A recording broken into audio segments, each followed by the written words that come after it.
the November 2nd, 2021 meeting of the Landmark Preservation Commission. I'll call this meeting to order.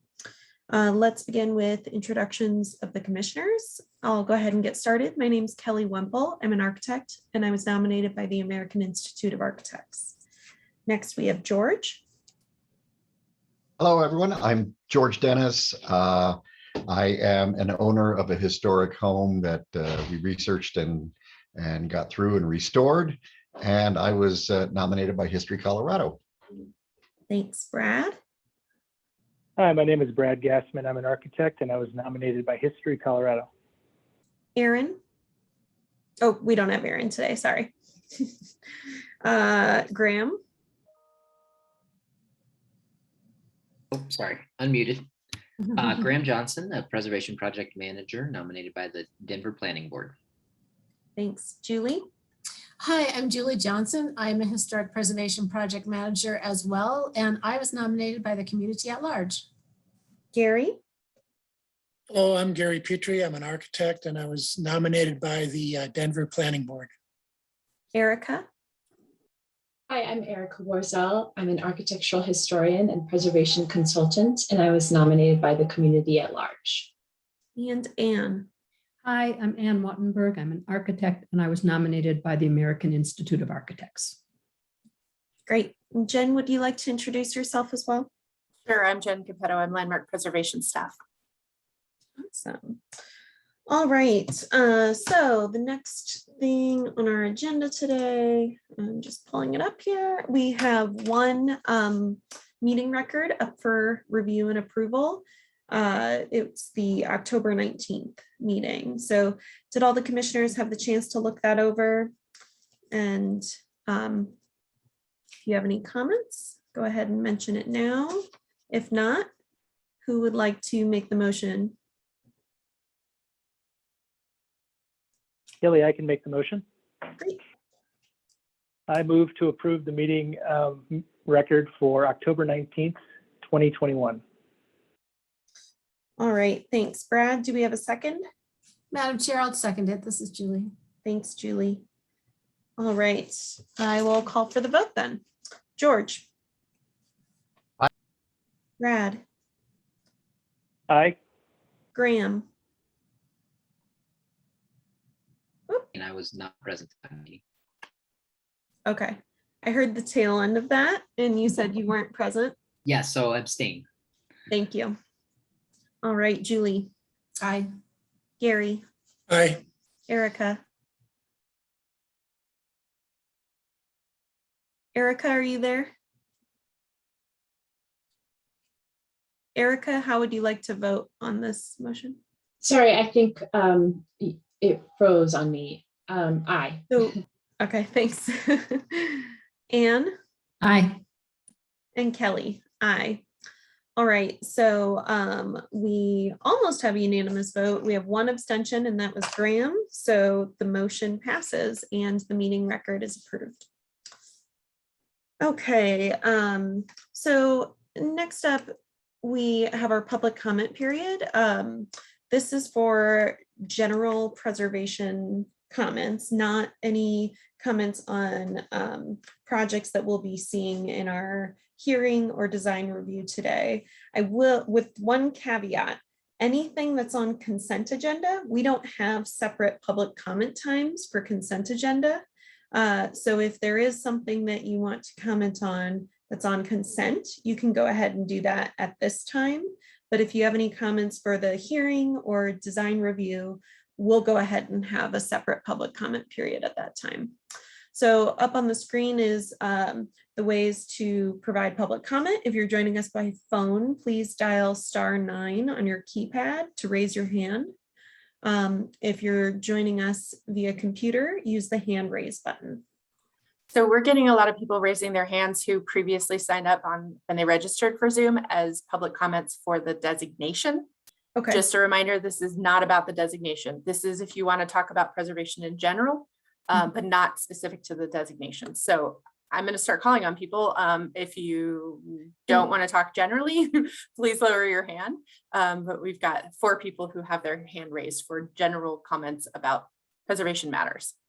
Okay. So Jane, let's see, allow you to unmute yourself. You'll have to hit the unmute button before you start.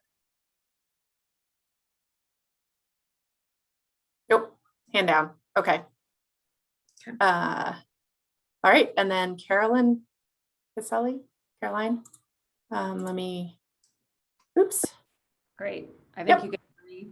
I just wanted to know, what's the consent agenda? What is that? Yeah, so the consent agenda, so the posting we have of our meeting agenda, there are items that are on consent that we don't go through and have a staff presentation on because they're projects that staff has already reviewed and deemed that they meet the guidelines. So all of the commissioners come to the meeting having reviewed all these projects, and we either pass the consent agenda, like the entire agenda, or pull something off if we think there's something that needs to move to design review because it requires conversation. Okay, perfect. That's great. Just for clarification, we approve things administratively as well. Consent agenda items are things we cannot approve administratively because they are too large or the scale of them too visible or things like that, but they do meet the design guidelines. Cool, thanks. Thank you, Sure. that's good clarification. Yeah, and great question. All right, the next one is John Sullivan. Welcome to unmute yourself when you're ready. Yeah, hi. Can you hear me? Yes. Yep. So I may be confused, but part of this was regarding the addition of the east side of Steel Street for the 7th Avenue introduction. Yeah, so we'll have a public hearing for that shortly. Today, you mean? Yep. Yes. Oh, okay, yeah, because I was just going to give my support towards that, so. Okay, We'll well, you catch can you. just hold on and raise your hand at that public Okay, comment all right, period. now I get what you're doing. Okay, thanks. Great, thanks. All right, and the other hands have been lowered, so I think we're good for the moment, and we'll move on to consent. Okay, great. All right, so we do have, let's see, 6 items on our consent agenda today. Do any commissioners have any questions for staff, clarifications? And if not, would someone like to make a motion? Kelly, I can make a motion. Great, thanks, Graham. Sure thing. Madam Chair, I move to approve the consent agenda items number 2021-COA-460 for 825 York Street, 2021-COA-455 for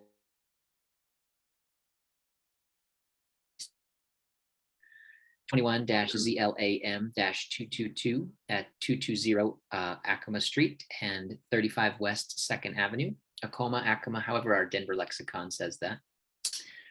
2021-ZLAM-172 at 225 Acoma Street, 220-COA-346 at 1430 Race Street, and 2021-COA-467 at 632 Corona Street.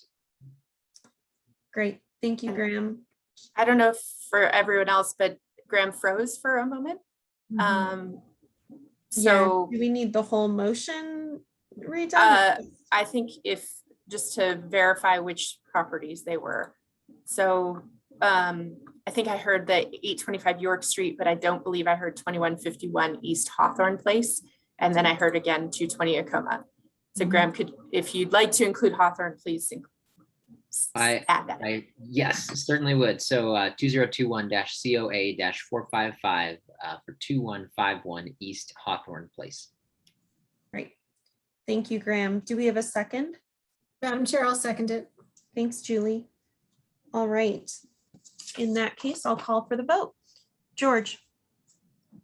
Aye. Brad. Aye. Graham. Aye. Julie. Aye. Gary. Aye. Erica. Aye. Anne, Aye. Kelly, aye.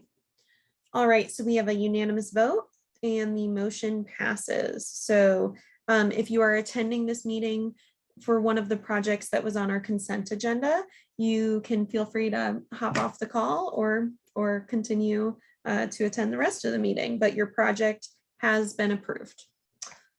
All right, so the next item on our agenda today is a public hearing. You can see up on the screen is our public hearing process. So I'll go ahead and announce the hearing, and then staff is going to introduce the project, the application, and provide their recommendation. After which we will hear from the applicant, and they'll have up to 10 minutes to present. Time is yours. Use as much or as little of that time as you like. And then we'll open it up for public comments. So at that time, anyone who wants to provide public comments can go ahead and raise their hand, and each person will have up to 3 minutes to comment. When we're done with public comments, we'll go ahead and move into deliberation, and the commission will vote. So our public hearing today is 2021L-005. It's the East 7th Avenue Historic District, and it's regarding the Steel Street extension. So if Becca and Jenny would like to start their presentation. That will be me today. Oh, and I think I have to, I forgot to say, I would now like to open the public hearing. Can you see my screen? Yes. Great. Awesome. Thank you. Good afternoon, Commission, members of the public. Today I'm presenting on the proposed historic designation for the East 7th Avenue Historic District Steel Street Extension. This is a district that includes 19 properties on the east side of the 600 and 700 block of North Steel Street in the Congress Park neighborhood. And I'll be your primary presenter today, but my colleague Jenny may jump in to assist with questions, as this is literally my first designation rodeo. So let's get started. The ability to designate individual landmarks and historic districts in the city and county of Denver is set forth in the 1967 Landmark Preservation Ordinance. The purpose of the preservation ordinance is fourfold: to designate, preserve, and protect Denver's historic places, to foster civic pride, to stabilize and improve the aesthetic and economic vitality of the city, and to promote good urban design. Over the last 54 years since the ordinance was adopted by Denver City Council, the city has designated over 352 individual landmarks and 57 historic districts scattered throughout the city, as you can see on the map. This equals to more than 7,000 buildings that are designated in our city. Of the existing designated historic districts, they are primarily residential, with only 5 commercial or downtown districts. There are also 2 historic cultural districts significant for their cultural history in 5 Points and the recently designated La Alma Lincoln Park. These properties represent roughly 4% of the city's structures that are historically designated. And this percentage is on par with other cities throughout the US that are about Denver's size. So in Denver, the designation process is community driven, and applications can be submitted by a variety of people. For this proposed historic district, 3 property owners who live within the boundaries of the proposed district submitted the designation application. The owners and applicants of the proposed designation that we'll hear from later today are Kenda Fuller, Jane Pitzel, and Tom Heese. The district is located within the Congress Park neighborhood and includes 19 primary structures, 18 that are contributing. This is a discontiguous historic district in 2 separate sections, as you can see on the map above. And it was done this way to avoid overlapping with the existing East 7th Avenue Historic District boundary, which includes the two primary structures on the northeast and southeast corners of 7th Avenue and Steel Street, and also includes the parkway in between. You can see on the map that a major justification for creating this new historic district is to designate both the east and the west sides of the 600 and 700 blocks of Steel Street. The east side was left out of the 1993 East 7th Avenue Historic District designation, though it was included in the initial conversations about the designation boundaries. The designation approach taken for this district follows the Curtis Park model, whereby individual districts with different periods of significance and statements of significance are designated individually. This proposed Steel Street Extension Historic District has a period of significance from 1912 to 1990, while the existing East 7th Avenue Historic District has a period of significance prior to and including 1943.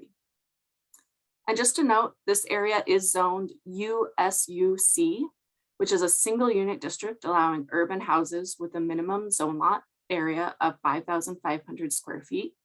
And blocks typically have a consistent pattern of 50-foot wide lots. And this proposed historic designation will not change the underlying zoning of the district. So one of the major responsibilities of a property owner who owns a historically designated property is to maintain its historic character. When a property is designated, it is designated as is and requires no improvements by the city. Maintaining a property's historic character is achieved through landmark preservation design review for any exterior alterations that require a zoning or building permit. These alterations are guided by the design guidelines for Denver landmark structures and districts, which is a set of flexible principles that provide predictable regulations for owners, applicants, and staff. In total, demolition of designated structures is highly discouraged and difficult to achieve, requiring a review by this body, the Landmark Preservation Commission. Over the past several months, landmark preservation staff has been working with interested property owners within the proposed district to clearly understand the design guidelines and the design review process. We've held 2 community meetings, one in August of 2021 and one in October of 2021. At those meetings, we've discussed that the majority of design review projects are administratively reviewed, like garages, re-roofing, and adding of retaining walls, and therefore have quick review turnarounds. We also discussed that larger projects like window replacements require review by the Landmark Preservation Commission and therefore have a longer timeline. In all cases, landmark preservation staff work closely with the applicants to find solutions and create outcomes that allow for changes while preserving the historic character of the property. Landmark preservation staff finds that the proposed East 7th Avenue Historic District Steel Street Extension is eligible for historic designation as it meets the following criteria as laid out in the landmark ordinance. It maintains its integrity. It is more than 30 years old. It meets 3 of 10 significance criteria, and it provides a historic context for consideration by the Landmark Preservation Commission. So the 3 criteria that the proposed district meets are: A, it has a direct association with a significant historic event or with the historical development of the city, state, or nation. B, it has a direct and substantial association, excuse me, with a recognized person or group of persons who had an influence on society. And C, it embodies the distinctive visible characteristics of an architectural style or type. So I'll go over each of these significance criteria, starting with A.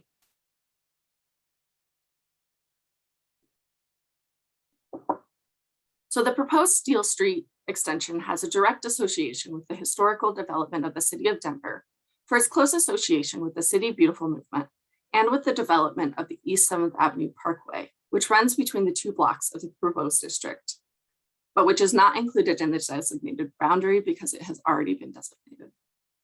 The City Beautiful movement was a philosophy of urban planning and design that emphasized grand public buildings, curated public spaces, and the incorporation of green space throughout the city. The goal of the City Beautiful movement was to instill civic pride and encourage moral virtue among all citizens. The City Beautiful era in Denver began in 1904 with the election of Mayor Robert Speer and extended through the 1920s, capturing both terms of his office. Inspired by what he saw in the 1893 Columbian Exposition, Mayor Speer's vision for Denver included developing an extensive park and parkway system modeled on the City Beautiful movement found throughout Europe. This included beautifying Cherry Creek, constructing Civic Center, and establishing the network of parks connected by boulevards and greenways. The homes in the proposed district were constructed between 1914 and 1924, when the City Beautiful movement was in full swing in Denver. Part of the City Beautiful movement included the creation of pastoral parks and parkways throughout Denver, including the East 7th Avenue Parkway. The western section of the East 7th Avenue Parkway was constructed between 1912 and 1914. While this predates many of the homes in the district, it served as an enticing amenity for future development. The shift in the parkway's design where it meets the proposed district at Steel Street is also noticeable, which making these blocks significant as a marker between the older, more formal part of East 7th Avenue Parkway and the newer section where the bungalows and other more modest housing styles flourished. This newer section of the East 7th Avenue Parkway was designed by Sacco Rink de Boer, a well-known landscape architect in Denver. De Boer's approach to landscape design emphasized the use of local planting materials, water conservation, and low impact changes to the existing landscape. The proposed historic district is also significant for its direct and substantial association with Judge Raymond Jones, who owned and lived at 780 Steel Street for over 40 years. Judge Jones was a well-known personality on Steel Street who played an active role in the civil rights movement in Denver, was a notable attorney and judge, and the first African-American to serve on the appellate court in Colorado. Judge Jones originally rented the house at 780 Steel Street and eventually purchased it in 1977. Born in Pueblo, Judge Jones studied political science at Colorado College, one of only 5 African-American students in attendance in 1964. After graduating from CC, Jones went on to earn a law degree from Harvard University in 1971. He then went to New York City to work on Wall Street, but returned to Denver to clerk for the Chief Justice of the Colorado Supreme Court, Justice Edward Pringle. He was appointed as a trial judge for the Denver County Court, where he served for 2 years before serving for 9 years on the Denver District Court and 2 additional years as the Chief Justice for the Aurora Municipal Court. In 1988, he was appointed an associate judge of the Colorado Court of Appeals, and he was the first Black judge to hold such a position. He remained at this post for 15 years and authored over 1,400 opinions. Later in his life, Judge Jones taught at Colorado College, his alma mater, and Metro State University. He also helped form the Sam Carey Association for Black Attorneys and the Cleo Parker Robinson Dance Theater. Finally, his proposed district is significant as it embodies the distinctive visible characteristics of an architectural style or type.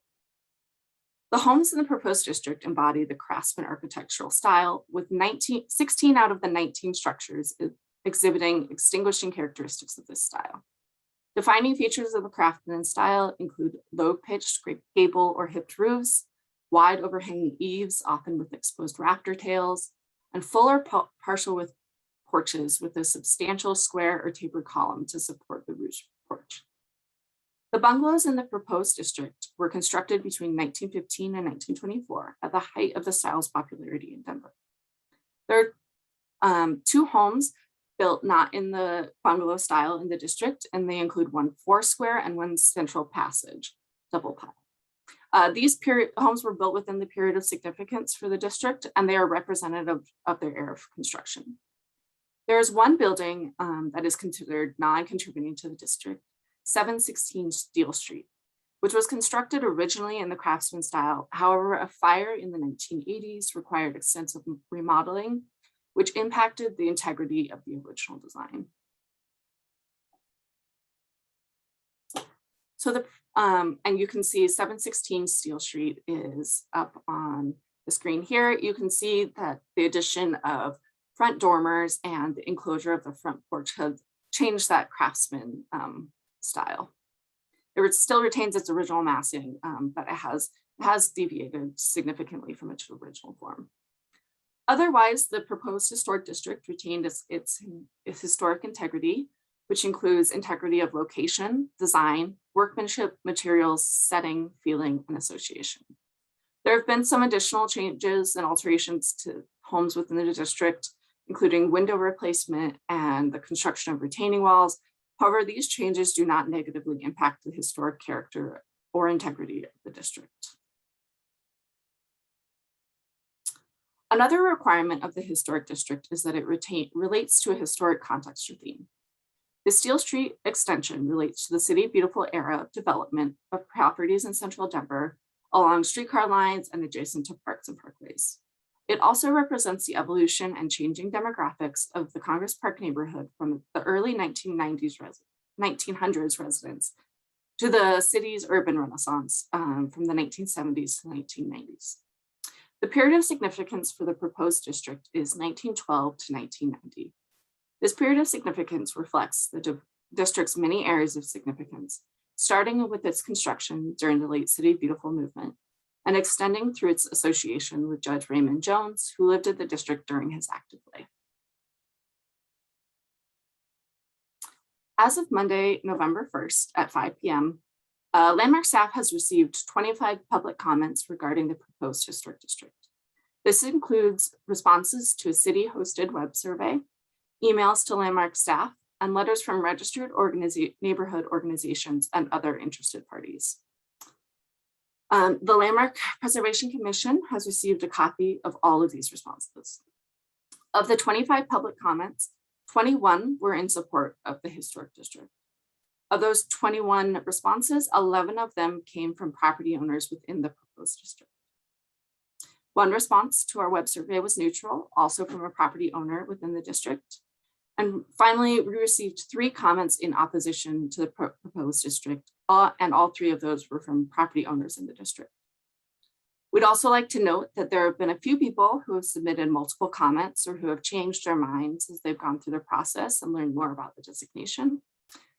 Therefore, when possible, we have only counted 1 comment per household, and we've only counted the most recent comment in the tally that is shown up on the screen.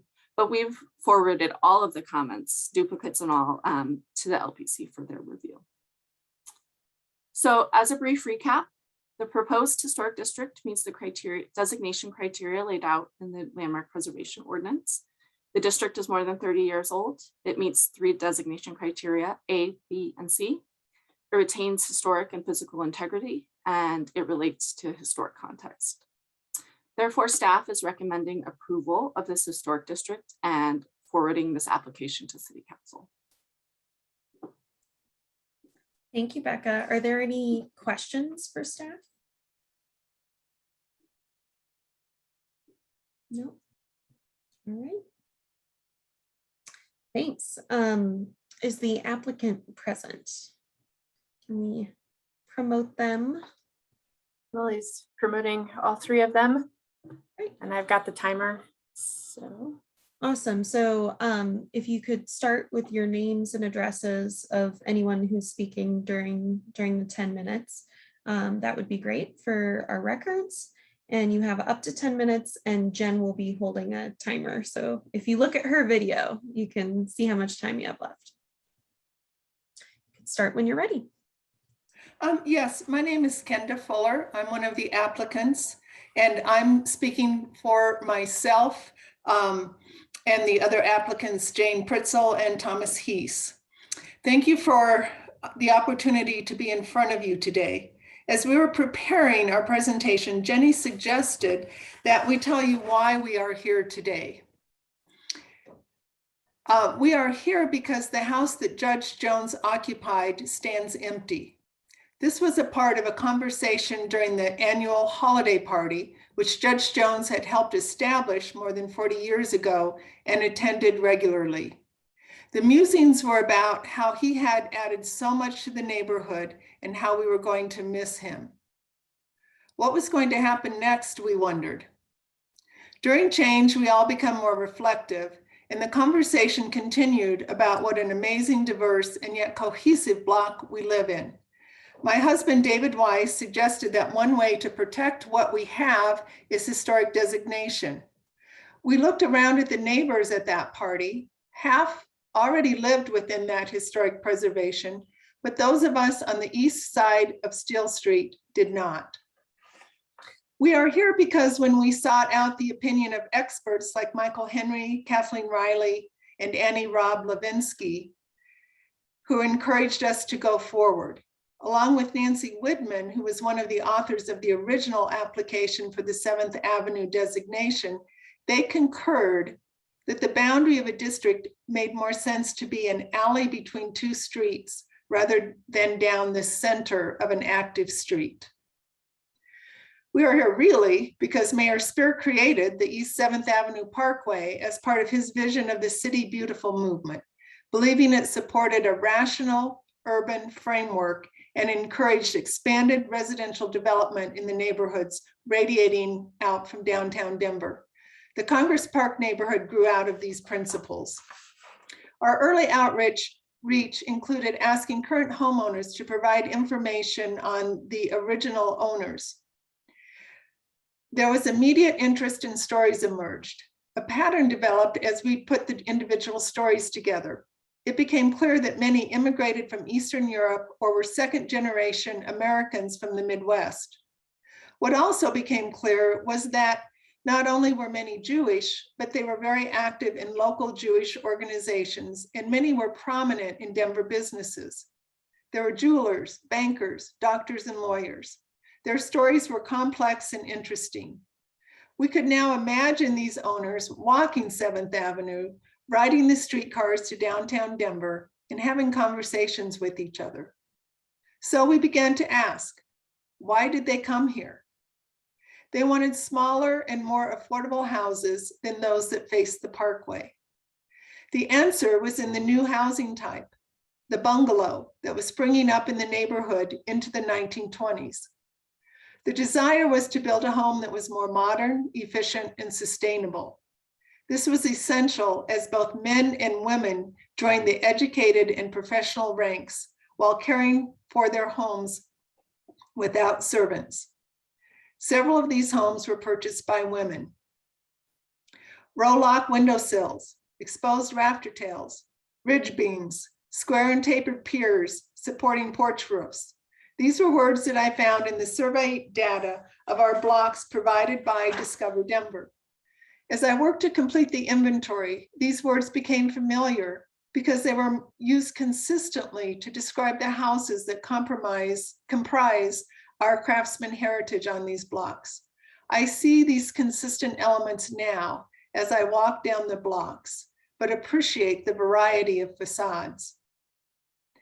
Integrity was a word that I used to describe the block before I knew it was a criterion for designation. Years ago, an architect visiting us noted how when standing on our porch, you could see through all of the porches north of our house down to the house of Judge Jones. That alignment comes despite the fact that the houses had different builders.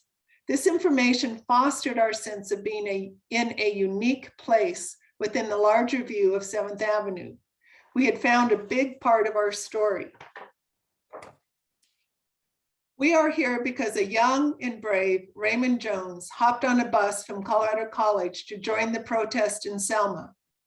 Seeing the injustice there, he dedicated his life to justice. He graduated from Harvard Law School and returned to Colorado. We are here because he chose to live at 780 Steele in the mid-70s, despite misgivings of his friends. As neighbors, we may not have known his outstanding success in writing opinions, that he was the first Black appellate judge, or even about his induction into the Colorado Black Hall of Fame. But we did get the opportunity to hear his many stories at the block parties, and we always loved it when he was there. As I was walking to the Martin Luther King Parade several years ago, he was out in his yard and told me that he was going to miss it that day, but had marched every other year since its inception. And of course, as it turns out, he was involved in its creation. There is an interesting parallel to Judge Jones in that an early owner of 602 Steele, Zita Weinshank, became Denver's first female municipal court judge. We are here because Mayor Pena, with his slogan, "Imagine a Great City," started the revitalization movement, and created his own legacy. This lured many of the current owners to the neighborhood with the concept of living simply and taking advantage of the closeness to downtown Denver. We are still drawn to the Parkway as the most desirable walkway. The grand evergreen trees shaded my son as he learned to throw a baseball on that parkway, later to become a pitcher at East High School. We are here because people like Jane Pritzel moved in during that time as the director of Employee Health Risk Reduction for the state of Colorado at the University of Colorado Health Sciences Center. The Paul Jonas Emerging Leadership Award was established to honor a neighbor with the goal to support an emerging development professional with a strong desire to grow as a charitable gift planner and community leader. This all strengthened our commitment to preserving and added to the value of the neighborhood. You will hear stories today of the current owners who support both the variety and cohesion still a part of our neighborhood. As suggested by Jenny, we contacted the neighborhood organizations that overlapped our borders to let them know of our intent. Those conversations revealed positive language and no objection to our process. The last part of the why. It has become clear that as we look across the street at our neighbors, we care about them and they care about us. The neighborhood has already felt the benefit of this process as this has brought us out on the street, increasing our contact as we share our thoughts. It has given us one more chance to reflect on how great this neighborhood is. Thank you. And if Jane and Tom want to jump in here and let you know we're here, if you have any last thoughts, we have 1:45. You'll have to unmute yourself. Tom, if Tom wants to go ahead, Tom. I just want to say that the judge would be very, very happy if he could get his name on this historic district. Anybody that knew the judge always came back with a big grin on their face going, what a man. What a human being. Very kind, very gentle. He did nothing but promote this whole block with, like Kendra was saying, what started with the Christmas party and moving on to just his happy-go-lucky life. So I strongly support. Thank you. Jane? Yeah, I came to this not knowing anything about the arts and crafts movement. I just moved in at 740 Steel years ago, coming out of the foothills because this neighborhood looked so comfortable and it was beautiful. And I was fortunate to get that home. And from there, I moved 5 houses south to 674 Steel. Lots of people want to stay in this neighborhood once they're there. And my primary concern is I'm just seeing more and more scrape-offs of this style of home. I'm sorry, your time is up. So if you could just wrap up with your sentence, that'd be great.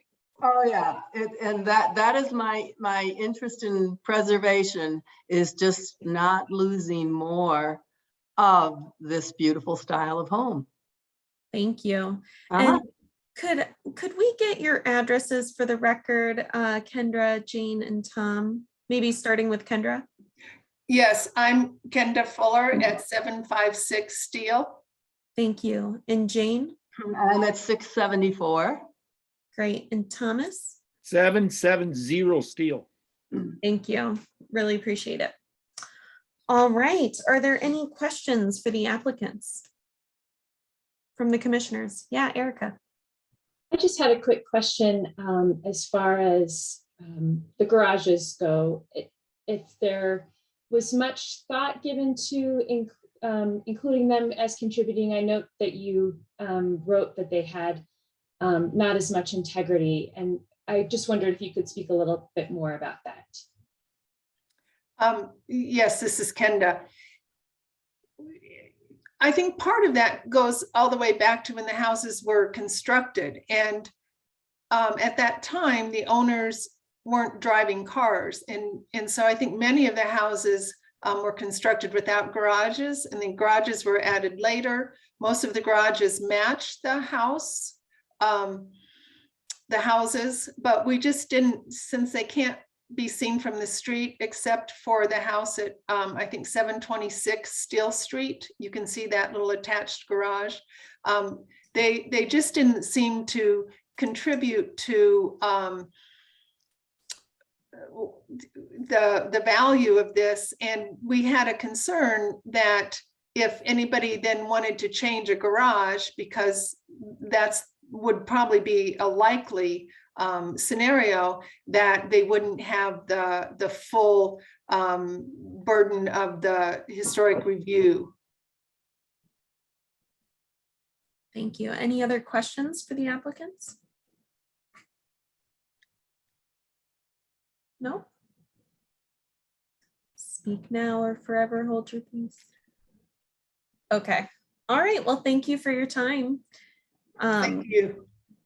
We will now open it up for public comments. So if you have a public comment or would like to comment on this hearing, then please use the hand raise button if you're joining us by computer. If you're joining us by phone, if you dial *9, that will raise your hand so that we can unmute you. So you have up to 3 minutes per person for comments. And go ahead and raise your hand at this time. Yep, sorry, I was just getting this slide up so that everyone knew what they were doing. I actually have a list of people who sign up for public comment based on their registration. So let's go through that list first. Many of you who raised your hands are also on that list. So I have Susan Hester, then Anna Hill, I apologize if I pronounced that wrong, then David Wise and Martin Lambeth, and then I'll go through. So Susan's first. And if you could, whenever you go to comment, if you could start with your name and address for the record, we'll need that. So thank you. And Susan, you can go ahead and unmute yourself when you're ready. Okay, thank you. Can you hear me? Okay. My husband, Bill Hester, and I are expressing our strong support for approval of the subject application. Bill and I have lived in our home at 765 Steel Street since August 1978, over 43 years. During that time, we have enjoyed the beauty and stability of our block, specifically in Congress Park in general. While we have seen growth and change in surrounding areas, the 600 and 700 blocks of Steel Street are remarkably unchanged. Back in 1993, we were surprised and dismayed when the west side of our street was designated to be in the 7th Avenue Historic District, but the east side was not. It didn't make sense at the time to have an invisible line down the middle of Steel Street, and it doesn't make sense today. Indeed, in reading the PowerPoint for the East 7th Avenue community meeting, the east side of the 600 and 700 blocks of Steel Street met the criteria then in 1993 as it does now. The application presented by our neighbors for extension of the east sides of Steel Street strongly supports approval. The included houses have had few architectural changes. As across the street neighbors on the west side, we value and appreciate the look of the houses on the east side. We do not want to have to look at scrape-offs and non-conforming houses, as are seen only 1 block over on the west side of Adams Street. I might add that we understand there's some controversy regarding window replacement by some of the affected neighbors. A few years ago, Bill and I had windstorm windows custom made for our residents. The storm windows are in total compliance with the original windows and style of our home. The small business which manufactured and installed our storm windows also repaired our double hung windows so that they are now operational rather than stuck by too many layers of paint. Hello? This solution was much less costly than total window replacement. In summary, Bill and I love the integrity and look of our neighborhood, and we strongly urge approval of the Steel Street extension into the 7th Avenue Historic District. Thank you for the opportunity to provide input. Thank you. All right, next up is Anna Hill or Anna Hill. I apologize if I'm getting that wrong. Hi, this is Anna Hill, and I go by Anna or Anna. We are at 740 Steel Street, the very home that Jane Pritzel lived in some years ago. And I'm going to pass the mic to my husband, David Hill. And so my name is David Hill, and as Anna said, we live at 740 Steel Street. We strongly support the application for historic landmark designation. We moved to our house about 5 years ago after living in a similar bungalow in Denver's Platt Park neighborhood.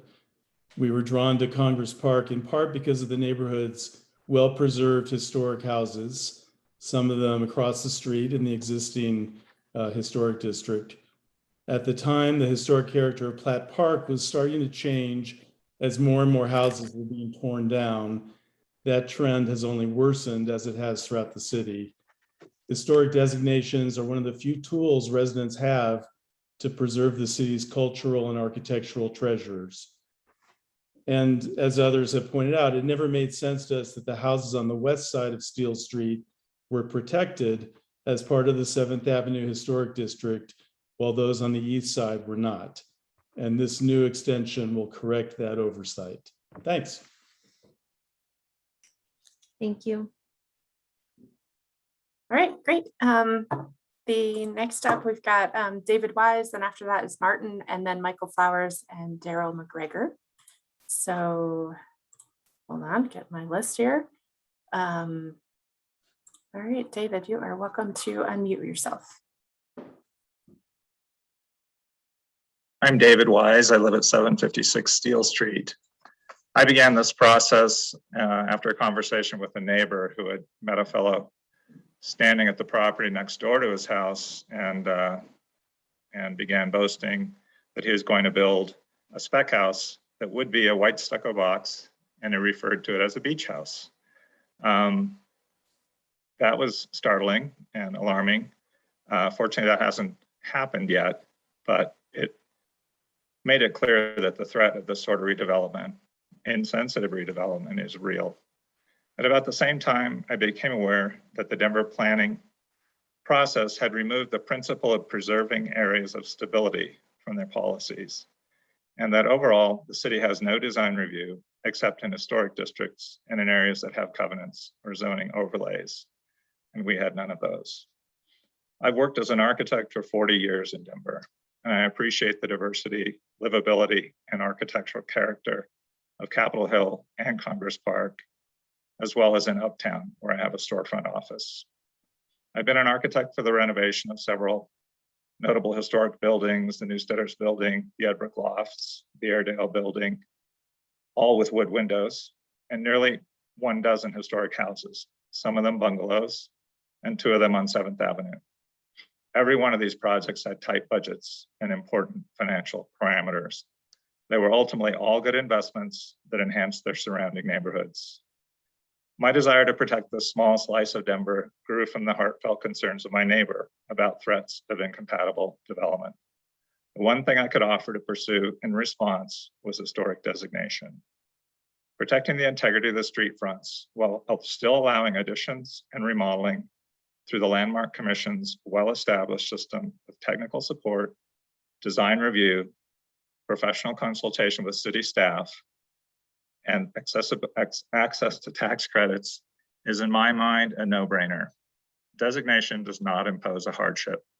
Designation does not prohibit enlarging, remodeling, or upgrading a house. There's a financial return on following the standards and guidelines, and the community as a whole maintains both historic integrity as well as market value. That value will be harmed by incompatible and insensitive alterations to the street fronts in our neighborhood. With regard to windows, my experience says that downgrading to vinyl windows may save 20% on the windows, while a tax credit on the entire value of a remodeling can more than cover that same 20%. All that's required to achieve that win-win is to assemble a capable team, learn the rules, and take the time to do things properly. Thank you. Your time is up. Thank you, David. Thank you very much. All right, Martin is next. Then after that is Michael and Daryl and then Annie Levinsky. So let me see, Martin, go ahead. I've allowed you to unmute yourself. Okay, hello. My name is Martin Lambeth. I'm speaking on behalf of myself and my wife, Mary Beth. We live in an arts and crafts home at 761 Steel Street, which is in the historic district on the opposite side of the street that's requesting the new designation. We have lived here going on 35 years. We'd like to express our enthusiastic support in favor of approval for the Steel Street extension to the historic district. We love our neighborhood. When we think about it, there's a sense of pride. We appreciate the architecture, the heritage, and the sense of place in our neighborhood. We love the view out our window and the view from our front porch of homes across the street that look like ours, houses that fit with the neighborhood and not some abomination thrown together by a developer eager to make a buck. We do not wish to look out our window or drive down the block and see scrape-offs, ill-conceived pop-tops, or new homes that look like a beach house or glass and concrete monstrosity, i.e. dwellings that don't match the historic and architectural integrity our block reflects. We feel it's important to maintain the character of the neighborhood, and really we don't know why the east side of the street was not included originally. To us, it only makes sense for both sides of the street are homogeneous. We've seen this happen before. We lived in a 3-story Victorian on Capitol Hill for several years. There was an open space across the street for much of that time, but then a developer came along and put in several apartment units. They're constructed quickly and resembled a series of cracker boxes. There's not one single architectural nod consistent with the Victorians on this once venerable block, so it was very sad to see that change. So we wish to support our neighbors on the east side of Steel Street and passionately request approval by the board to include the east side of our street as part of the historic district. And that's all I have to say. On regards to the garages, our neighbor in the historic district at 753 Steel did put in a new garage with approval of the historic district. And it only makes sense because the garages aren't really seen from the street, but most of the garages, as stated earlier, are not functional because they weren't built for modern vehicles. They're built for Model Ts and maybe a wagon or something. So that's what I have to say. And thank you for your time and consideration. Thank you. All right, Michael, you are up. And I see you don't have your hand raised, so if you actually didn't want to talk, just let us know that. I joined in case Annie Levinsky, our executive director here at Historic Denver, wasn't able to make it, but she's on the call, so I don't know if you can promote her or. Yeah, she's on the list, so I'm happy to have, if you don't want to talk, that's great. We'll have her talk in a few minutes. Yeah, just skip ahead. Great, sounds good, thanks. All right, that means next up is Daryl McGregor, then Annie Levinsky, then Caroline Caselli. So who did I say next? Daryl. Let me find you on the list. There you are. Oops. All right, you can unmute yourself whenever you're ready. Great. Can you hear me okay? Great, thank you. My name is Daryl McGregor. I'm representing myself and my wife, Jerry Furlong. We're at 630 Steel Street, Denver, Colorado. I have a background in urban planning, urban renewal, and I'm a firm believer in the objective of designating the east side of Steel Street for the historical designation. Like many of the speakers have said already, we want to retain the character, the nature, the architecture of our street. And quite frankly, I don't want it to turn into the other side of 6th Avenue, which has some horrific architectural monsters put up on very small lots with all the associated issues with parking and other congestion in the other side of 6th Avenue. So I just wanted to voice my strong support for the objective of this meeting. Thank you. Thanks. All right, Annie, you are unmuted. And then after Annie is Caroline, Victoria Epler, and then Lisa Siren. And then we'll go through hand raises of everyone else. Okay. All right. Thank you. I'm here to offer Historic Denver support for the Steel Street extension. Our organization conducted survey work in the Congress Park neighborhood in 2019 as part of our Discover Denver partnership with the City of Denver, which seeks to identify significant resources across our city. The survey identified several blocks in Congress Park as potential areas of significance, including the 600 and 700 blocks of Steel Street, which share the close association with the City Beautiful movement, the 7th Avenue Parkway, but also have their own distinctive attributes, including the highly intact bungalow forms and the association with people of interest in our city, most notably Judge Raymond Jones. The Jones home was also identified as potentially significant through Discover Denver, and Capitol Hill United Neighborhoods nominated the home to our 50 Actions for 50 Places campaign last spring, a campaign designed to help catalyze preservation action for diverse and under-recognized resources across the city. Judge Jones' home was selected by our committee to be one of the final 50 sites, and as such, we provided additional guidance and support for the Steel Street effort, which is a great opportunity to recognize an important Colorado story. We took on research about Judge Jones specifically to understand how his story intersected with his home and block where he lived for more than 40 years. I had the distinct honor of interviewing Judge Jones in June 2021, and his stories of his life experiences growing up in Pueblo, attending Colorado College, serving as the president of his class at Harvard, and then clerking for the Chief Justice of the Colorado Supreme Court, and ultimately becoming the first African-American appellate court judge in the state, were extraordinary. His commitment to excellence was clear, and he expressed great affection and pride for his longtime home at 780 Steel, as he selected Congress Park in the early 70s very intentionally. There really is no other building or place in Denver as closely associated with Judge Jones as the old Supreme Court building where he clerked and where the Court of Appeals was located has been demolished, replaced by the Ralph Carr building.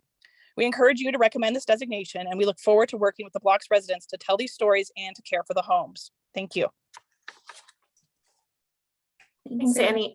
Could you provide your address? That's the only thing. Yes, my apologies. Annie Levinsky on behalf of Historic Denver at 1420 Ogden Street. Okay, great. All right, Caroline, you're up. Caroline, you're up next. I'm sorry if I'm also pronouncing that incorrectly. And then Victoria Epler and Lisa are after that. So you're welcome to unmute when you're ready. Great, thanks. Hi, my name is Caroline Caselli. I'm at 610 Steel Street. My background is that I'm a former social worker, and I started a company that streamlines access to affordable housing. And so all of you on the commission know that zoning is political. There's a long history of discriminatory housing in the country, and restrictive zoning is linked to high housing costs and segregation. My concern is twofold. One is that this limits entry for middle income home buyers. And the second is a personal one around being able to remodel my house. My first concern is that it creates economic exclusion for future Denver residents. So for people who are the future of Denver. I also have personal concerns. I have single pane windows that don't have safety glass and are not energy efficient. I do not want to have to replace storm windows each year. I'm a single person, and considering I have 39 windows, that's not feasible for me. I simply want to be able to update my windows in an economical fashion. Most of the neighbors have already updated the windows, which makes sense why they're in favor of this historic district. But when I got quotes from window people about what it would cost, it's over $100,000 to replace windows with the landmark approved windows. The layout of my home means that I have incredibly steep steps. That means the 4-year-old that lives with me can easily fall. In order to fix those steps, in order to meet the code, I have to move my door on the side of my house. So it's not super feasible for that to happen without, a lot of bureaucracy, essentially. There's bureaucracy to get to the tax credit. There's a bureaucracy to get to the rules. It's expensive and difficult to put together a team to make that happen, and it seems unnecessary. It seems like if there's an impending scrape-off concern, we can submit this application at that time. Right now, there's no developers who are actually trying to do this. This is not an imminent problem. It seems like all of the work, like a lot of hard work, which is amazing, that has been done for this application, it could wait until there's an imminent threat. It's as far as the concern about having the other side of 6th, look like our neighborhood, that's impossible because it is a completely different zoning code. So, kind of to conclude, I am deeply opposed to this, to this designation, and yeah, thank you for your time and consideration. Thank you, Caroline. Okay. Victoria, you don't have your hand raised, but you're welcome to unmute if you would like. You have 3 minutes. Hi, I'm Vicki Epler with Congress Park Neighbors RNO. I live at 1254 Clayton Street. I represent the board of the RNO, and my only comment is that the RNO has no objection to this designation. So thank you. Great, thank you. Thanks. All right, Lisa is up next. Let me see, is she on here? Hold on a second. Yep, there we go. Lisa, you're welcome to unmute whenever you are ready. Okay, great. I was wondering because I didn't find a mute button and I didn't know where it was, but it comes from you. I'm at 660 Steel, and I'm really conflicted by this. I've lived in my house for 20 years. I love the original woodwork that I have, built-ins, things like that. So I understand the desire for preserving design elements of history. My conflicts are that just by expressing my conflict, I'm afraid that this is generating more neighborhood discord, in that we're not all fully aligned with this process.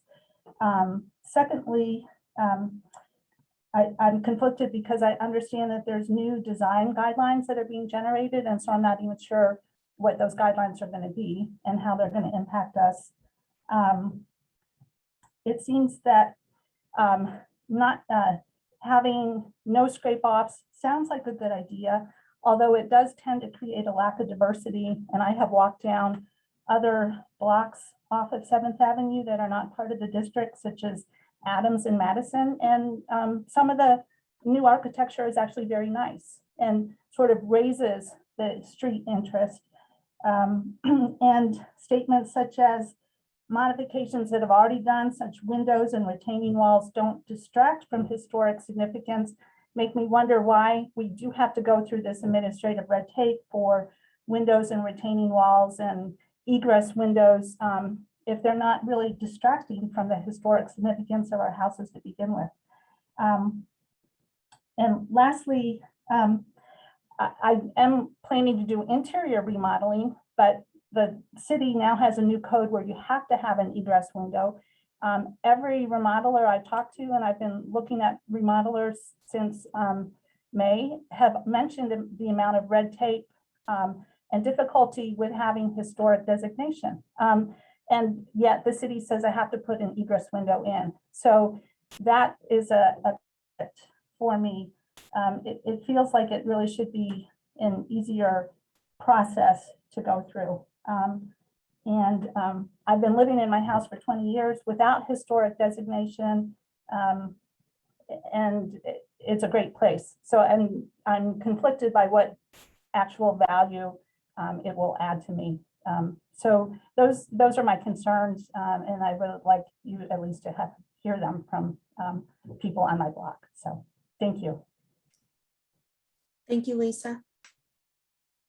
All right, that's the list of folks who signed up prior to the meeting. So now I've got 4 hands raised.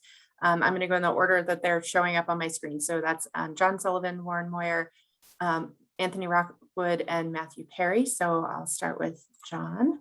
Go ahead and unmute when you're ready. Okay, you got me? So anyway, my house is at 723 Steel. I want to commend the neighbors for getting the east side in with the west side, because I owned that house before there was the historic 7th Avenue historic designation. And it always made me wonder why they put it down the middle of the street. So anyway, a lot of the neighbors have already sort of addressed that issue. And if this passes, then we'll all be together on it. But I was, at the time, I was president of the Congress Park Neighbors Association, and I voiced my concerns, but nothing happened. But at any rate, the first house, I've rehabbed probably 20 houses in the neighborhood. The first one was at 657 Steel. And I have a great appreciation for the old houses, and I want to actually add on to 723 Steel soon.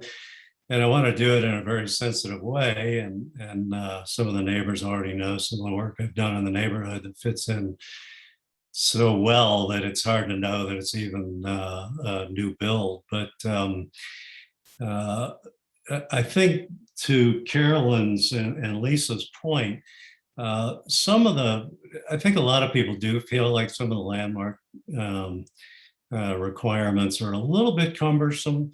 And I think that there's plenty of ways to do a proper rehab or addition or changes to the outside without having set in concrete to where you have to adhere to rules that maybe impact attractive architecture itself.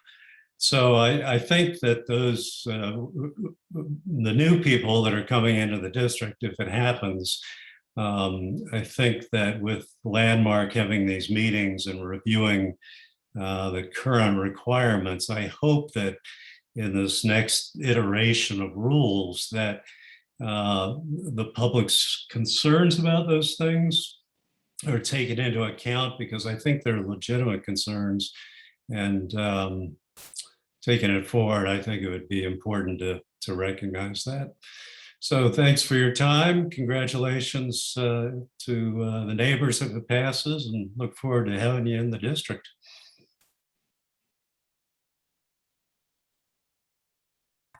Unmute myself. Thank you. So Warren, you are next. Welcome to unmute when you're. Can you hear me? I guess I just unmuted. No, it says unmuted. Nope, you're unmuted. We can hear you. Okay, good. I'm one of, if not the only resident that is going back and forth on the proposal. Originally, when I heard about it, I was pretty enthusiastically for it because I live at 602 Steel Street. And as such, I get to look at one of the monsters that was built on a 500 block of steel, just 2 homes away from mine, that is a story taller than the neighbors and has a metal roof. The metal roof, at least in the spring was first built, was reflecting the sun into my living room. It made miserable times in my living room. Since that time, I've had a number of emails going back and forth between Jennifer B. and Becca, myself. I had specific concerns because I border on 6th Avenue. It seems like some features I'd like to do to protect my home, such as a retaining wall, were specifically cited in the guidelines as being inappropriate. Also, it seems though I could not build a site wall, which is a solid wall, bordering my house, where my wooden fence is now, will also be prohibited. But Jennifer and Becca addressed all those concerns. They mentioned the guidelines are flexible, they're just guidelines, they're being updated. So I decided I could live with the guidelines, and therefore I submitted an email saying I am changing my position to approving. This morning, I had discussion with Caroline, realized how expensive it would be for her to have her windows replaced, and I'm now in opposition to the preservation. with several thoughts. One thought is, if you look at the people who are opposed, we're all from the 600 block. The 700 block is strongly in favor of. So why don't we leave 600 block out of the extension proposal? Number one. My other proposal is, let's hold off until the new guidelines are actually published and we know what we're living within. I guess that summarizes my opinion right now, so I am opposed. Thank you very much. Okay, thank you. Looks like Anthony is next. You're welcome to unmute yourself. Okay, can you hear me okay? Great. I'm Tony Rockwood. I'm at 658 Steel and appreciate the opportunity to talk. And, to be honest, I've listened to everything from the start here, and I've really learned a great deal from everybody. So I think that's really, really nice. Keeping an open mind about this, I think, is pretty important. My opposition that I expressed in the survey is mostly more in the form of a question. And that has to do with whether or not the rules regarding minor modifications, which you probably wouldn't even notice if you were walking by, are really too restrictive on those people who do want to do some needed improvements to things like doors and windows and roofs, to take advantage of modern technology, energy efficiency. I know I've lived in this house for 25 years, and probably 20 years ago, we put vinyl windows in. It made a huge difference in energy savings and noise. And so I'm glad we did it. So I think I'm keying off of something that John Sullivan said, and that is there an opportunity to modify the rules to keep the primary preservation of the architectural nature intact, which I think we're all in favor of, but to somehow make it less restrictive for those people who do want to do badly needed upgrades to things like windows, doors, and their roofs. So I think maybe in that I have a qualified opposition, and I would sure like to see maybe this hold off until some of the rules can possibly be changed. Thanks for your time. Thank you. All right, so the next up is Matthew Perry, and we have two people who've raised their hands again, but you've used up your time. So unfortunately, we can't call Caroline or Susan back, but next up is Matthew, and you're welcome to unmute when you're ready.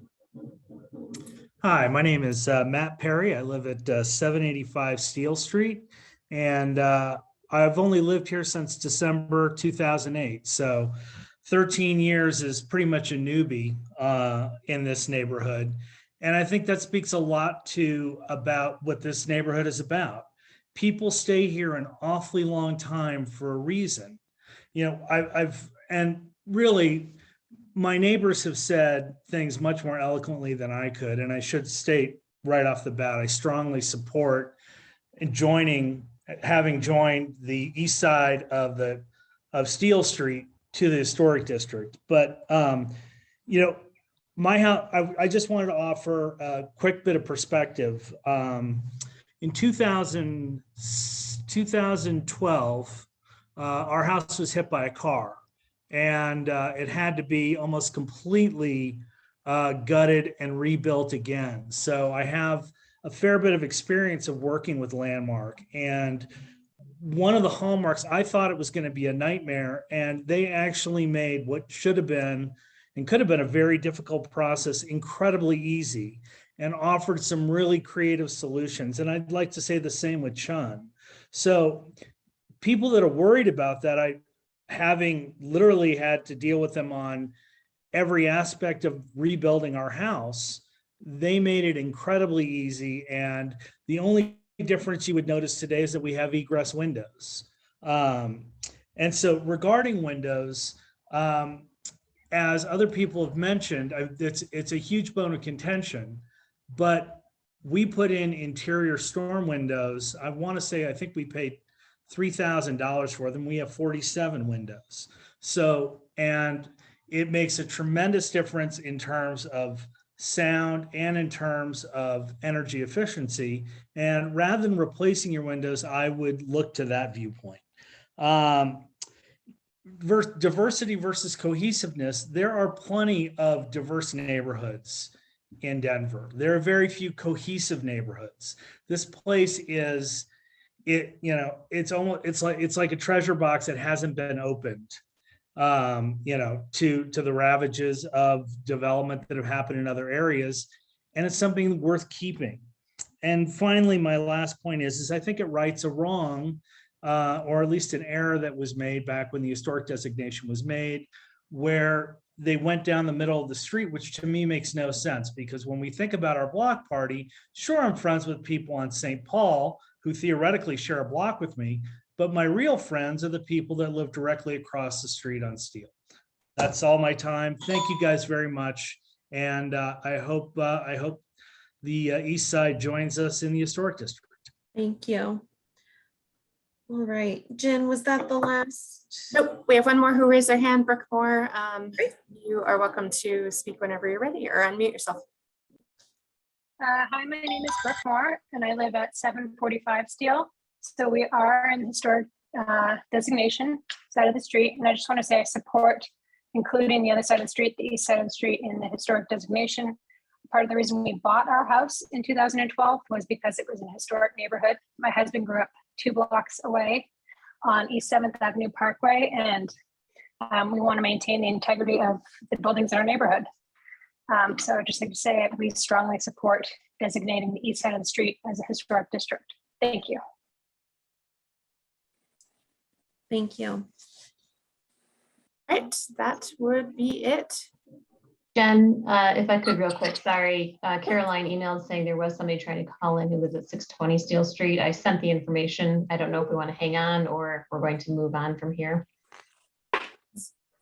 Are they available, like they're on the call ready to make a comment?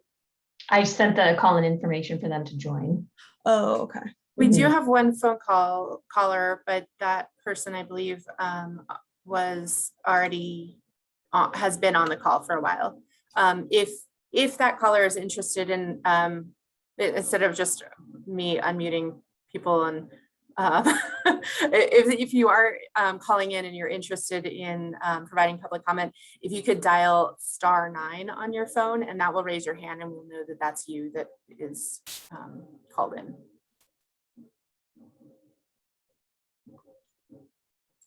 Okay. They have not yet done so.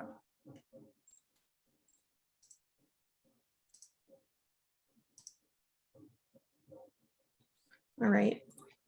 Well, I think we need to keep moving forward. So Becca and Jenny, are there any other comments that you have before we close the public hearing and move into deliberation? Yeah, I just wanted to provide one quick comment on the garages that Erica had asked about. Typically, landmark policy has been that we consider garages non-contributing when they don't directly relate to the significance criteria selected. So in this case, as they did not, most of the garages are considering non-contributing. However, there's a house in the property where or in the district where there's a garage that is visible from the street and is really related to the architectural character of the house itself. And so that is considered a contributing feature of the district. All right, thank you. Okay, and that person hasn't been able to join? There's still one person who's called in by telephone, and that person has not pressed *9 to raise their hand. Okay. All right, then it sounds like we've heard all of the public comments for those present who wanted to make a comment. So I'll go ahead and close the public hearing so that the commissioners can move into deliberation. All right, so what was everybody's thoughts? Madam Chair, this is Julie. I think it's a very good application, and I understand the concerns that people have, absolutely. But I think, as I understand, our charge today is to determine if this meets the criteria. And I clearly think that this application does meet the criteria. I think the applicants did a nice job. And I really enjoyed learning about Judge Jones. I thought that was really fun. And we just lost a really fun artist who lived here in Whittier neighborhood for many years. And so I understand their affection for him. But at any rate, I do think that it meets the criteria. Thanks, Julie. I think that was well said, that we are, this body has to review the application just based on whether it meets the Denver ordinance criteria. So, and we forward it on to City Council, and they can go ahead and hear public comments and take other things into consideration. So that's a good comment. Other thoughts? I think it's a slam dunk from the ambiance of the block and the neighborhood. And I was just wondering, one of the callers suggested possibly naming it maybe the Judge Jones addition to 7th Avenue Parkway. Is that even possible, or something that is council level? It's a procedural thing, but anyhow, I would be strongly in favor of adding the east side to the, having been on the wrong side of a split street for a historic district. I would absolutely support this. Thanks, George. Kelly, this is Brad. I'll go next. I agree with everything that's been said so far. I think that when we look at the 3 criteria, A, B, and C, I think the project clearly meets those criteria. And I think specifically B is one area that I've always had spent a lot of time thinking about, the significance of an individual to a neighborhood or a particular house or something. And I think in this case, this is probably one of the stronger, nexuses or connections to somebody that lived in the district. And it's very evident in everybody's comments and in the significant part that he played in the history of Denver. Yeah, good point. Thanks, Brad. Kelly, I'll jump in and of course echo what has been said. I think it's a great application, but one other comment I wanted to make is just appreciation for the inventory that was done. I think that's something we've seen with some of the older historic districts that has made applying the guidelines with or without a specific contributing or non-contributing, garage is a great example. And Eric, I'm glad you brought that up, but I think that's a good tool that, both for the staff, the commission, and the homeowners really helps to define things here with this addition. And so I like seeing that as part of the application as well. Great. Yeah. Erica. Yeah, I also agree with my fellow commissioners who have spoken thus far that I think this clearly meets the 3 criteria that it's been nominated under. I guess I'd like to just briefly speak to garages, which I often bring up. I do understand, part of the thinking through of considering them non-contributing as far as pragmatism. I would like just to say that in my opinion, I think a lot of the garages do relate to criterion C because they show some of the same architectural characteristics that have been called out for the primary houses, such as exposed rafters, clipped gables, etc. So just wanted to put that in as a friendly comment, but I don't take issue with the way the designation is written for today and moving forward. I also just want to thank the applicants and all the public comments that we heard, both in support and opposing the district. It's important to hear what you have to say. And though we are kind of given the task of looking at the criteria and the context in integrity.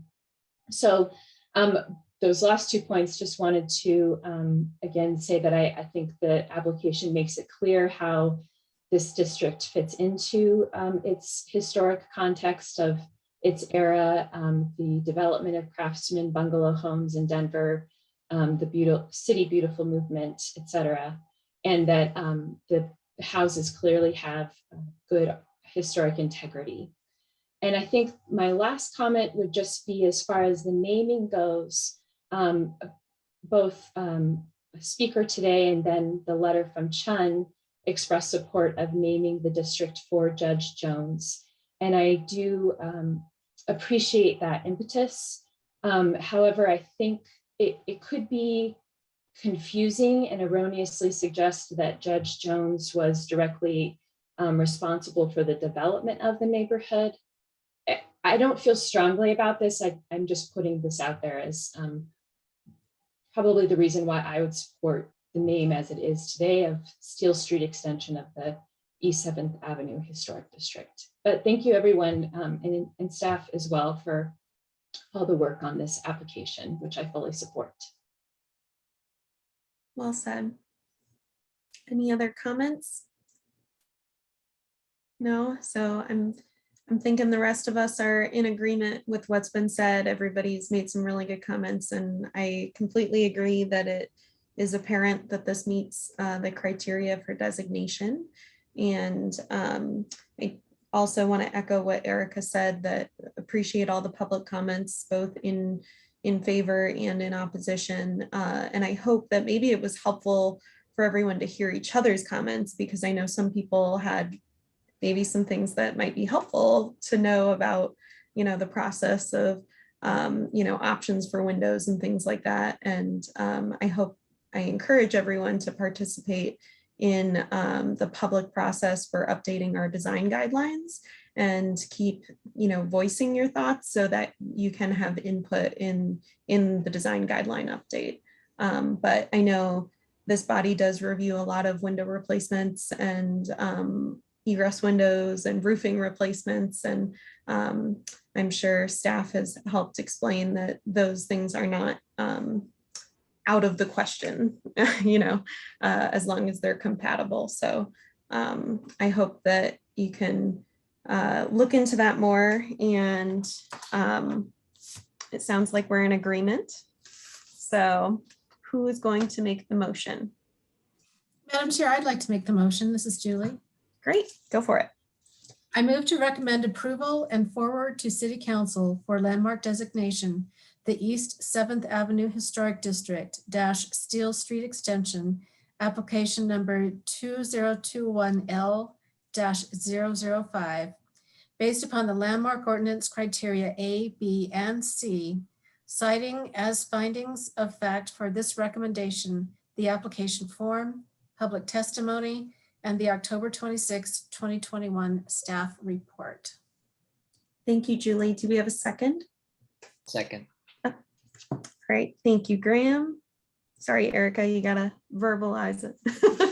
Is that a word, verbalize? All right, so I will go ahead and call for the vote. George. Aye. Brad. Aye. Graham. Aye. Julie. Aye. Gary. Aye. Erica. Aye. Anne. Aye. Kelly. Aye.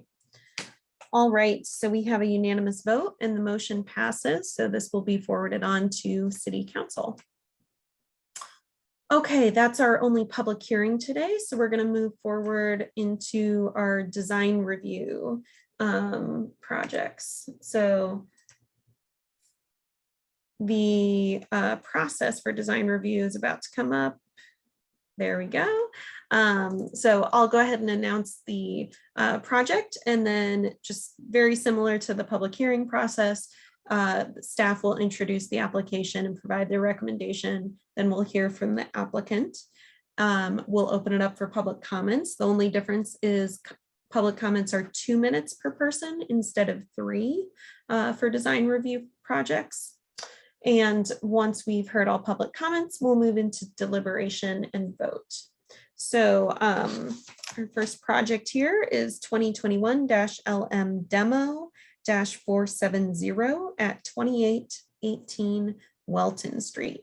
So Brittany, can you present the project? I'm just waiting for control of the PowerPoint. Yep, I'm doing a bunch of other stuff. Sorry. Hold on. No, it's okay, Jen.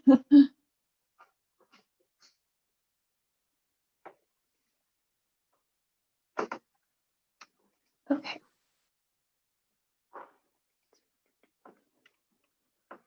So our first project today is for demolition of a non-contributing building within the 5 Points Historic Cultural District. The applicant is proposing total demolition of the structure that you see on the screen, which is a residential structure that was constructed circa 1920. Within the 5 Points Historic Cultural District, there are 9 buildings which are considered contributing to the district. These buildings are designated as they reflect the designation criteria of the district, which is history and geography. This district is not designated for its architecture, and all buildings that are contributing to the district strongly reflect the cultural significance of the district, which is associated with the development of the African American commercial corridor along Welton Street, and the geography of the district, which is tied to the 5 Points intersection, which is a significant cultural feature of the district and gathering space. So we are recommending conditional approval of the demolition of this building, as it is not classified as a contributing building in the district's designating ordinance. It is not listed as a contributing feature. And additionally, the 5 Points Historic District was previously named the Welton Street Historic District. And when the district went through a renaming process, additional buildings were identified as potential buildings to add to that district designation. And this building was not identified to be added to that district designation for its ties to the geographical or historical significance of the district. So conditional approval on the condition that a replacement plan be approved prior to demolition.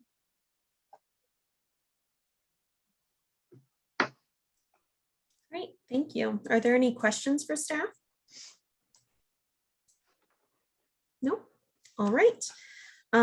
Let's promote the applicant so we can hear from them. And I understand the next project on our design review agenda is for the same applicant, but right now we're just going to review demolition. So you'll have up to 10 minutes. Please start with your name and address for the record.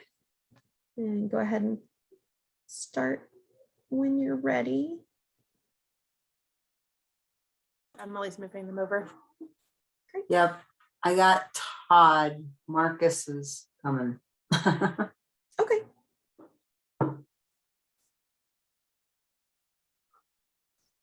Yeah, sometimes they get stuck. So that's why it takes so long. People will just get stuck in the. There it is. Hi. All right. And Marcus, I'm going to allow yourself to unmute when you have a moment, whenever you want to. I'm right next to Todd. Oh, yeah, fantastic. we're actually in the same room. Marcus is next to me. Then don't do that because of feedback. Okay.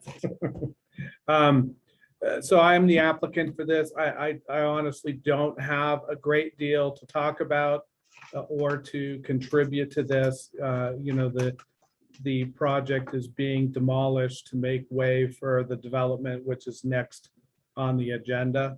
The project will be totally demolished, as will the project to the south, which is on another approved project, or the building to the south, which is another approved project coming down the pipe. So that's really, I yield my 8.5 minutes back. Sweet. Given the gift of time. All right. Are there any questions for the applicant? Or applicants? I'm sorry, Marcus. No? All right. Sounds like pretty straightforward. So if there aren't any questions, then we'll go ahead and keep moving forward. Are there any public comments for this project? please use the hand raise button if you're joining us via computer, or *9 if you're on your keypad, if you're joining us by phone. Don't see any hands raised. Okay. All right, if there are no public comments, then we'll move into deliberation. So commissioners, what did everybody think? Again, just reviewing the demolition application at this time. It's non-contributing to the district. So is everybody just kind of in agreement with Brittany's assessment? I'm fine with letting it go. Yeah, okay. Yeah, Kelly, I'm fine with staff's assessment of it. I Agree. agree with that. All right. Sounds like we're all in agreement. Yeah, I think Brittany, you covered everything. Not much else to discuss. So who's going to make the motion? I can make the motion. I'll make the go ahead. Go for it, Anne. Madam Chair, I move to conditionally approve application number 2021-LMDEMO-470 for the demolition of 2818 Welton Street as per design guideline 2.55, character defining features for the 5 Point Historic Cultural District, presented testimony, submitted documentation, and information provided in the staff report with the following condition: that a replacement plan or site development plan be approved by the LPC prior to demolition. Thanks, Anne. Do we have a second? I second. Thanks, Brad. I will call for the vote. George. Aye. Brad. Aye. Graham. Aye. Julie. Aye. Gary. Aye. Erica. Aye. Anne. Aye. Kelly. Aye. All right, so we have a unanimous vote and the motion passes. So the next project for review is the same address, same applicant, but this is 2021-COA-468. Brittany, go ahead. So our next project is for the Phase 2 design detail review for a new 4-story infill proposal at 2818 Welton Street in the 5 Points Historic District. The Landmark Preservation Commission originally approved the Phase 1 mass form and context submittal on March 30th, 2021, and conditionally approved the Phase 1 submittal with the conditions that the applicant provide a rear elevation of the primary structure without the garage blocking the facade, provide a interior elevation of both the interior lot elevation of both the garage structure as well, and restudy the front facades to develop window proportions that are more characteristic of the contributing buildings within the 5 Points Historic District.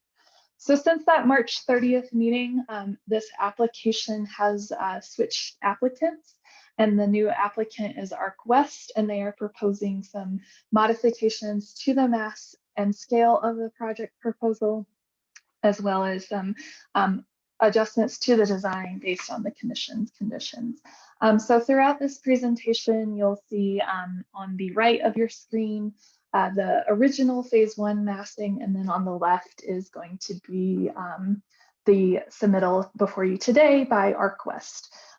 So the adjustments to the proposal include adjusting the height from 55 feet to 66 feet, adjustments to the garage placement and footprint on the site. So previously the garage was proposed to be a single bay garage. The applicant is now proposing a 2-bay garage. So it has gotten slightly larger and is shifted to the north side of the project site. The applicant has also lowered the building base cornice to create a datum line compatible with the surrounding historic context, and implemented a glass railing for the upper story setbacks when previously the mass informed submittal was proposing a high parapet to help conceal that 4th floor setback. The new applicant has also restudied the window proportions on the building facade per the commission's condition. as well. And additionally, I didn't note this in my staff report, but the garage will no longer have the skylight that was previously proposed on the garage structure. So the commission will need to determine if the adjustments made to the building massing and design meet to the overall intent of the initial phase 1 approval.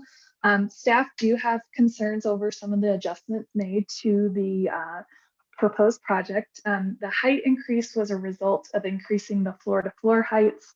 And we do have some concerns over that adjustment, and then also concerns over the reduction of the building parapet design that reduced the massing of the 4th floor height. So as a reminder, the 5 Points Historic Cultural District have 9 buildings that are considered contributing to the district. Whenever applicants are doing new infill within the district, we require the applicant to take the 3 closest contributing buildings to the site for a comparison study. The 3 closest buildings to this site are Rice's Tap Room and Oven, which you see at the top of this page. This is a 2-story corner commercial building that was restored about 5 years ago to its current condition. The Douglas Undertaking Building, which is a 1-story mid-block commercial building, and then Atlas Drug at the bottom of your screen, which is also a 2-story commercial building at a corner. So in the previous submittal, you can see that this is the phase 1 data line showing how the proposed infill related to the surrounding context. 5 Points is made up of a 25-foot datum kind of building width that defines the metric of width within the district. This building will still be 25 feet. It is on a 25-foot lot.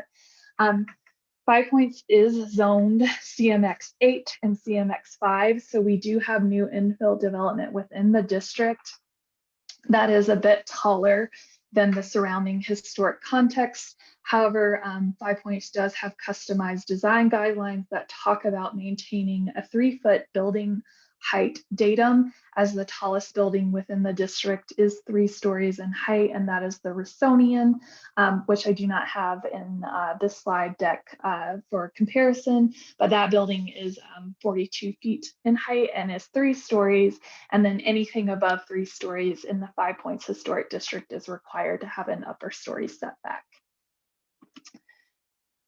So here's just the streetscape of this block. Again, there are only 9 contributing buildings within the district. So this block currently is made up of lower scale 1-story buildings. Adjacent to the site, there is a new 5-story building that is approved by the commission to be to the south of this site. So potentially all of this block could be redeveloped into 5-story development, as none of these structures on this block are considered contributing at this time. So the block in question is the top image, and then across the street is the lower image, and then you just have that one contributing building, which is close to the site.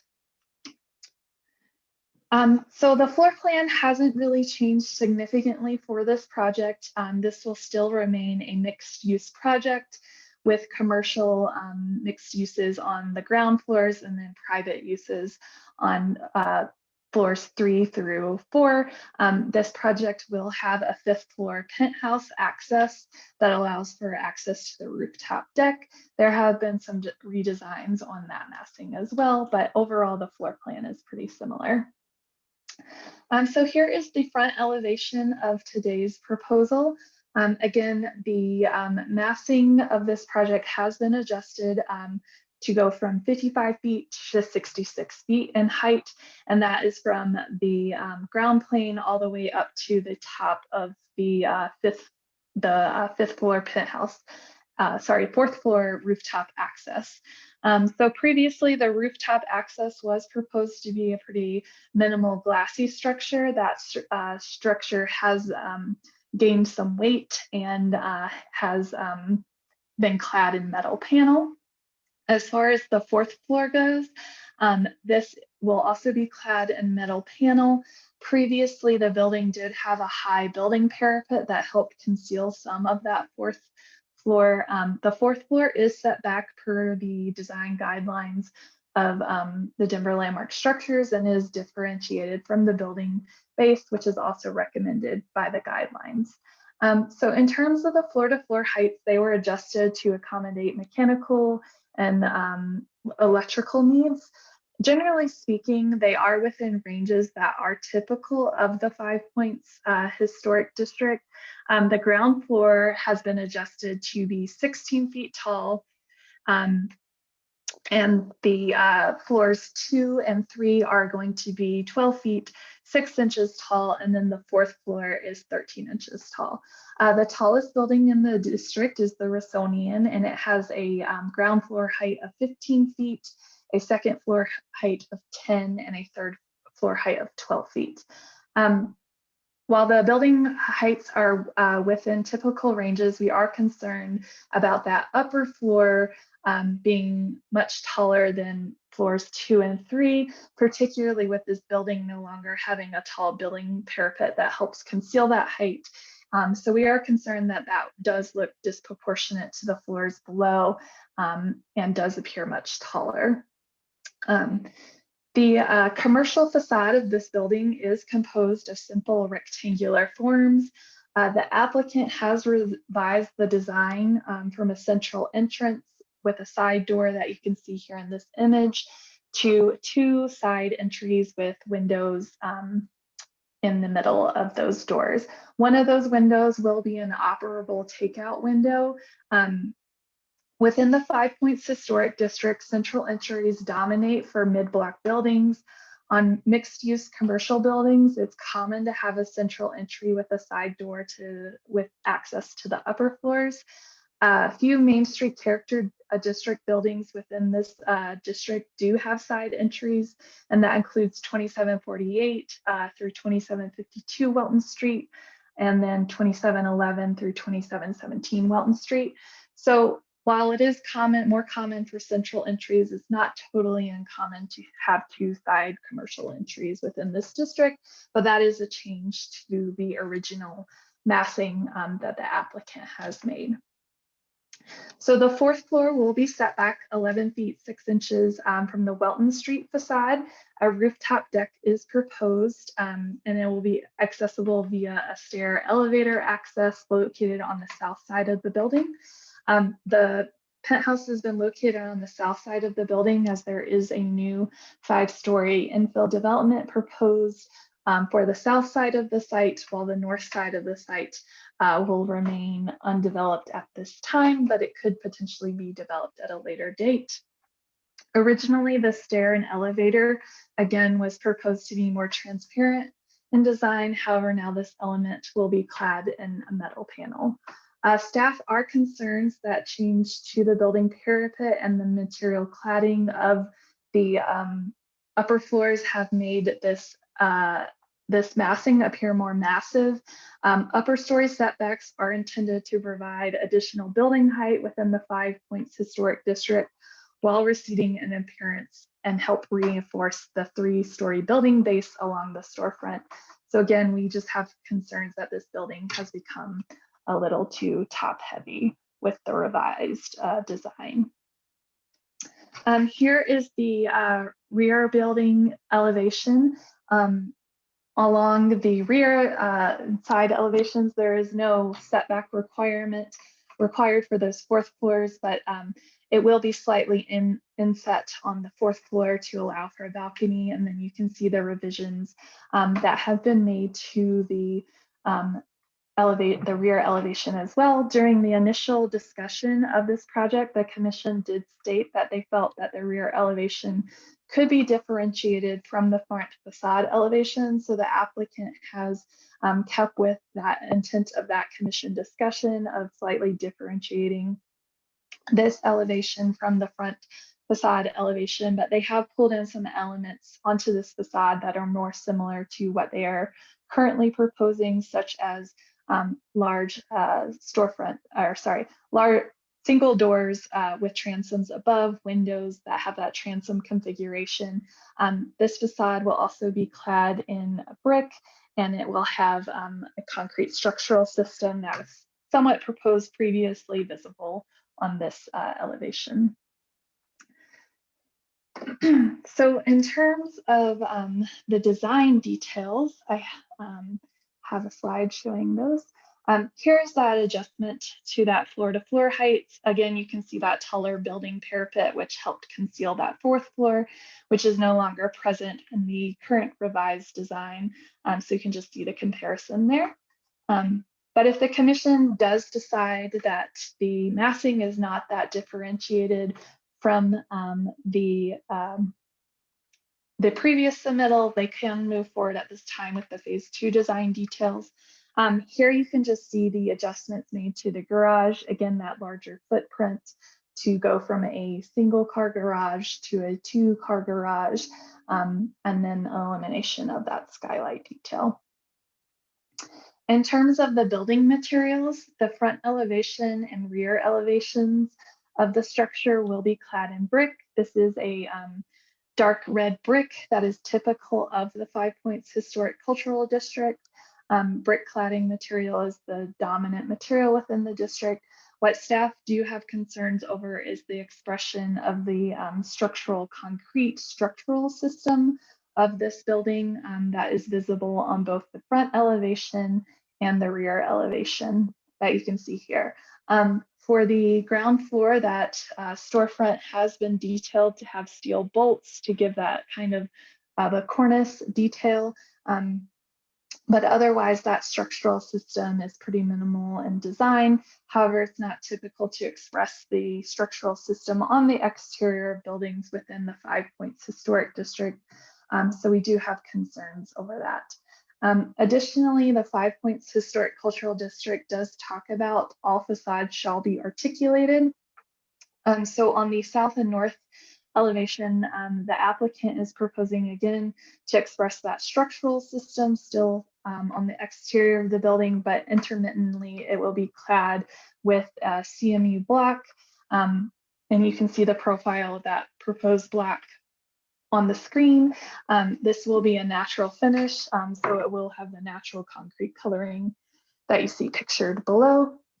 On the north elevation, the applicant has indicated that this space will be used for public art, which is encouraged by our design guidelines to help break up facades that are blank. The applicant has not proposed any openings on this elevation as it is built from lot line to lot line and must meet fire code. The commission has approved CMU block on ground floors previously within the 5 Points Historic District, but typically that is a decorative CMU block and it doesn't extend past the ground floor, and the upper floors are articulated with a different material, particularly when they'll have significant exposure to sight lines for a while. On the north elevation, we're not as concerned about that, the south elevation, we're not as concerned about that CMU block, as there is a new infill development slated for that site, and it won't have the same level of visibility. But again, we don't know exactly when that project will be constructed. It has been approved by the commission and is going through the SDP process currently, but we don't have a definitive date, so that south elevation might be visible for a while as well. For the penthouse, the fourth floor will be clad in a standing seam metal siding. Architectural metals are considered appropriate in the 5 Points Historic District. It will be a matte black finish. For the stair elevator access, it will have both metal panel and that standing seam metal that you can see in this image here. We do have some concerns over using two different profiles of metal panel and recommend simplification of that material as well. And then the ground floor will also have these storefront light fixtures that you can see here. We do have some concerns over the mechanical for this project. So you can see in this elevation, there is proposed to be a mechanical vent running from the primary building onto the garage of the rooftop structure.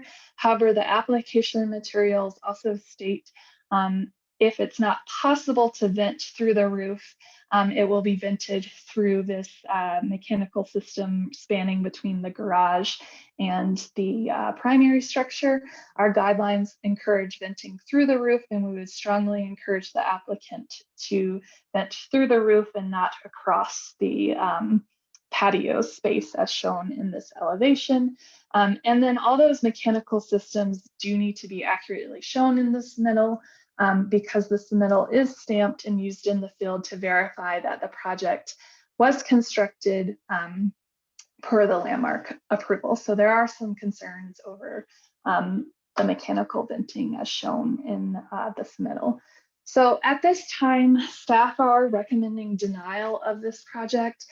We do have some concerns over the adjustment to the massing of the project, but we also feel that the design detail materials for this project are not typical, and that relates to the expression of the structural system, the number of cladding materials, and the different applications of the cladding materials.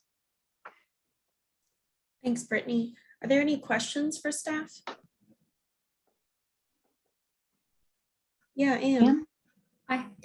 I have a question, Brittany. If this application is denied, is it your expectation that it comes back as a phase 1 or a phase 2 submittal? So that would be really something for the commission to decide during this discussion. If you feel like these adjustments to the height and massing are really a significant departure where it needs an additional phase 1 review, or if you feel like perhaps there could be minor adjustments made to the design that would be more appropriate. The applicant could alternatively just return to the massing that is already approved by the commission and just meet those conditions and articulate it with design details. So really it could go several different ways. And can I just follow up? Is that something that we would have to specify in our denial, that we would, is that? Or just in our deliberation, I think it have to be. Yeah, it wouldn't have to be the motion, right? It should be pretty clear in your discussion as to what direction the applicant should move forward with, but it doesn't need to be part of the official motion today. Good questions, Anne. Any other questions for staff? No.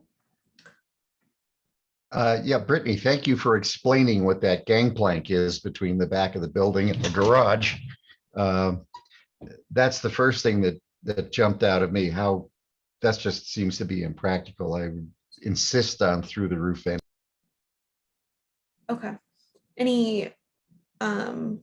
It sounds like we don't have any more questions for staff. So let's go ahead and move forward with the applicant's presentation.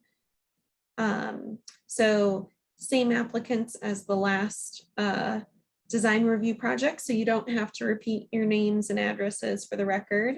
You have up to 10 minutes. Okay. Again, I may not have to, this is Todd Harrells, West Architects. We were engaged in the project in the sort of after the first review, and the idea of why we were engaged in the project is to take it to that next design level, and to address the comments in particular. One of the things that we noted when we first looked at the project was really the floor-to-floor heights. The floor-to-floor heights that were approved initially were actually not on some of the datums that the representative buildings were around it, and was quite a bit shorter than the representative buildings around it from a floor-to-floor level. So our goal was to both incorporate a better occupiable space for the ultimate occupants of the facility, but also to allow some more space for mechanical, electrical units and so forth. We tried in that process to maintain a very similar building profile and again, sort of scale to the rest of the buildings around it that we were trying to represent. One of the things that was brought up is our use of the concrete block and the concrete on the side of the building. That is really representative of a finish. We're looking for an economical finish that we can put on the side of the building that has a more of a human scale to it and more articulation, yet is representative of something that will ultimately be covered up. Ultimately, most of the buildings that are built along here are probably going to seek to have a similar shape and configuration to our building, which is defined by the zoning and the permissible area. The one to the south of us has already been approved by the commission, and this building actually represents in height and datum and shape something that works well with that building, and it'll nearly completely cover up the south side of our building. On the north side, we're anticipating ultimately the same type of structure there, but putting in some sort of material that for the time being, you know, is a little bit more articulated, a little bit more human scale than, you know, some of the other materials, yet other materials available, yet not as expensive as just face brick. You know, if we were to just wrap the side of the building with face brick, it's a ton of face brick, and ultimately it would be buried between two buildings. To speak specifically about the mechanical ductwork going over onto the garage, that is really looking to be an alternative to running the ductwork through the building, and a more feasible means to do it within the mechanical system, the vents for the commercial restaurant on the first floor. You know, at this point, you know, it's in our further discussions with mechanical, it ain't going to work. So, you know, that's kind of off the table. It's going to go through the roof and be represented on top of the parapet at the top of one of the vents or one of the chases. Yeah, and as it relates to the fourth floor and you know, the overbearing, the comments that it's a little overbearing or top heavy, our approach to that was actually to use a lighter material in that to make it feel a less overbearing, less top heavy, and the setback really seen from the angle of the street or even the other side of the street kind of diminishes as it goes back. It's hard to really see that in the straight on elevations. But that said as well, if you know, it's the opinion of the commission, we can reduce the height of both of the fifth floor and the fourth floor to be more in line with perhaps the first floor, floor to floor, or even the second and third floor, floor to floor. Although we'd prefer it to be at least high enough that, you know, the residents living on top have a sort of a decent open space. Anything else, Marcus, that I missed? No, yeah, like you said, that we can adjust that fourth floor and fifth floor height. We can also push it back further a couple feet, and that would also hide that floor from the pedestrian point of view on the first floor. And the issue of or the item with the glass railings, the glass railing was introduced at that point to lighten up the face of the building so that the building actually the first 3 stories appeared lower and again matched the datums of the representative structures. You know, by putting in the glass railing and setting the glass railing back, you know, the hope was that again we were lightening up that upper floor, lightening up the representation of the fourth and the fifth floor. that is kind of all I have for my comments. All right, thank you. Are there any questions for the applicants?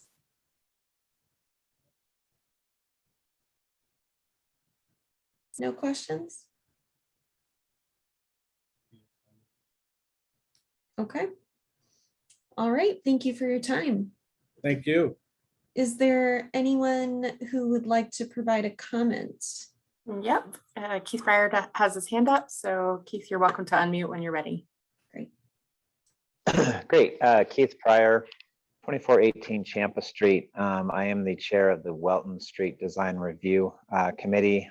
We did not review this particular project per se, but I definitely have concerns with the project. I definitely agree with staff's recommendation of denial because this is such a departure from what you had initially approved with the mass and scale.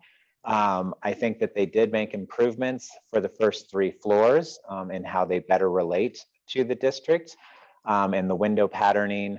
The side doors, I don't think we have as much of an issue versus a central entry point, but the upper 2 floors and the height of those 2 floors are a significant concern. It does look top heavy.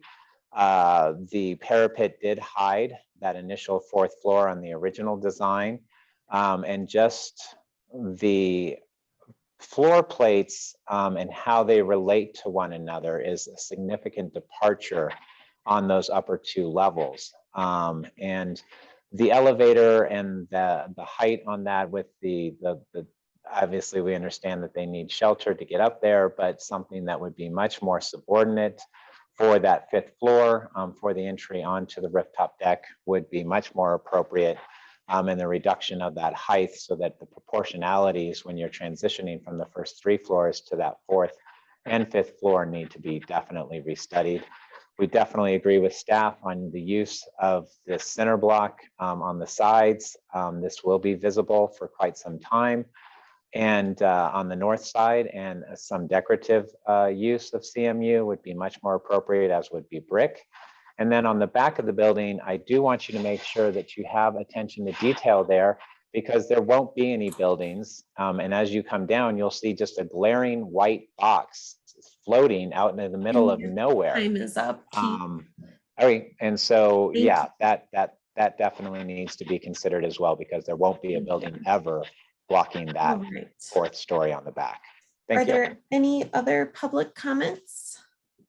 No one else has their hand raised. Okay. All right.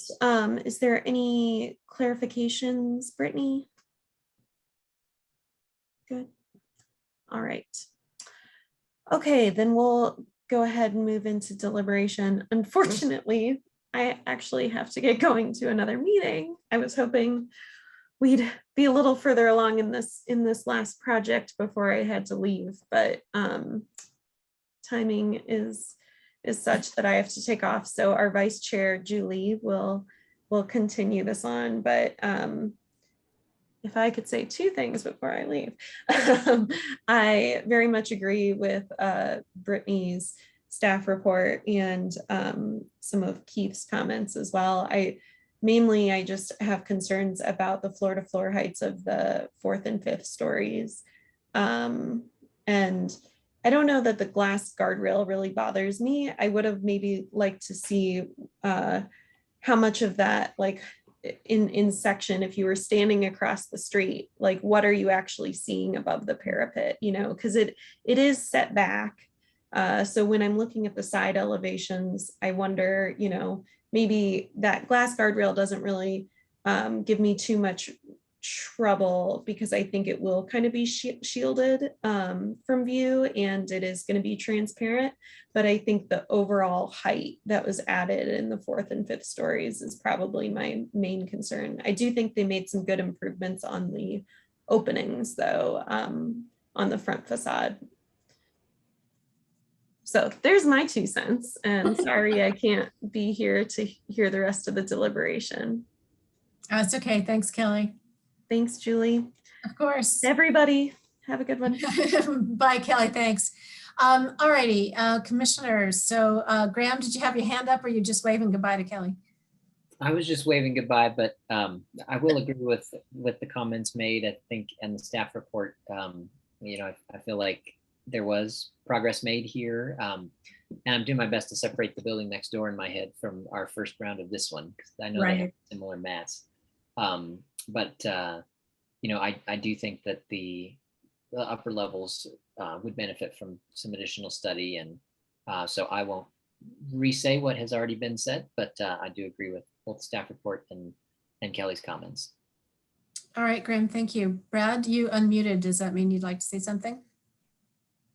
Yeah, I can take it from there. I think that there's a few things that, you know, a couple of things that I think are really important to put out there for discussion. I think when you look at A0.7, that is a good sheet to, and it's the image right there in the middle of the screen. But the building seems to be, and I think Brittany said this pretty well, it's really starting to articulate kind of the framing of the structural conditions of the building. But when you look at this image, it really begins to look like a concrete building with 3 areas where there's some brick infill, as opposed to a brick building with punched openings, which would be characteristic of the neighborhood. So I think that for me is a pretty substantial departure. I think that the punches on the main facade, the windows, the scale seems a little more appropriate. So I think it's gotten better there. But then when I look down at the ground level and looking at some of the precedent imagery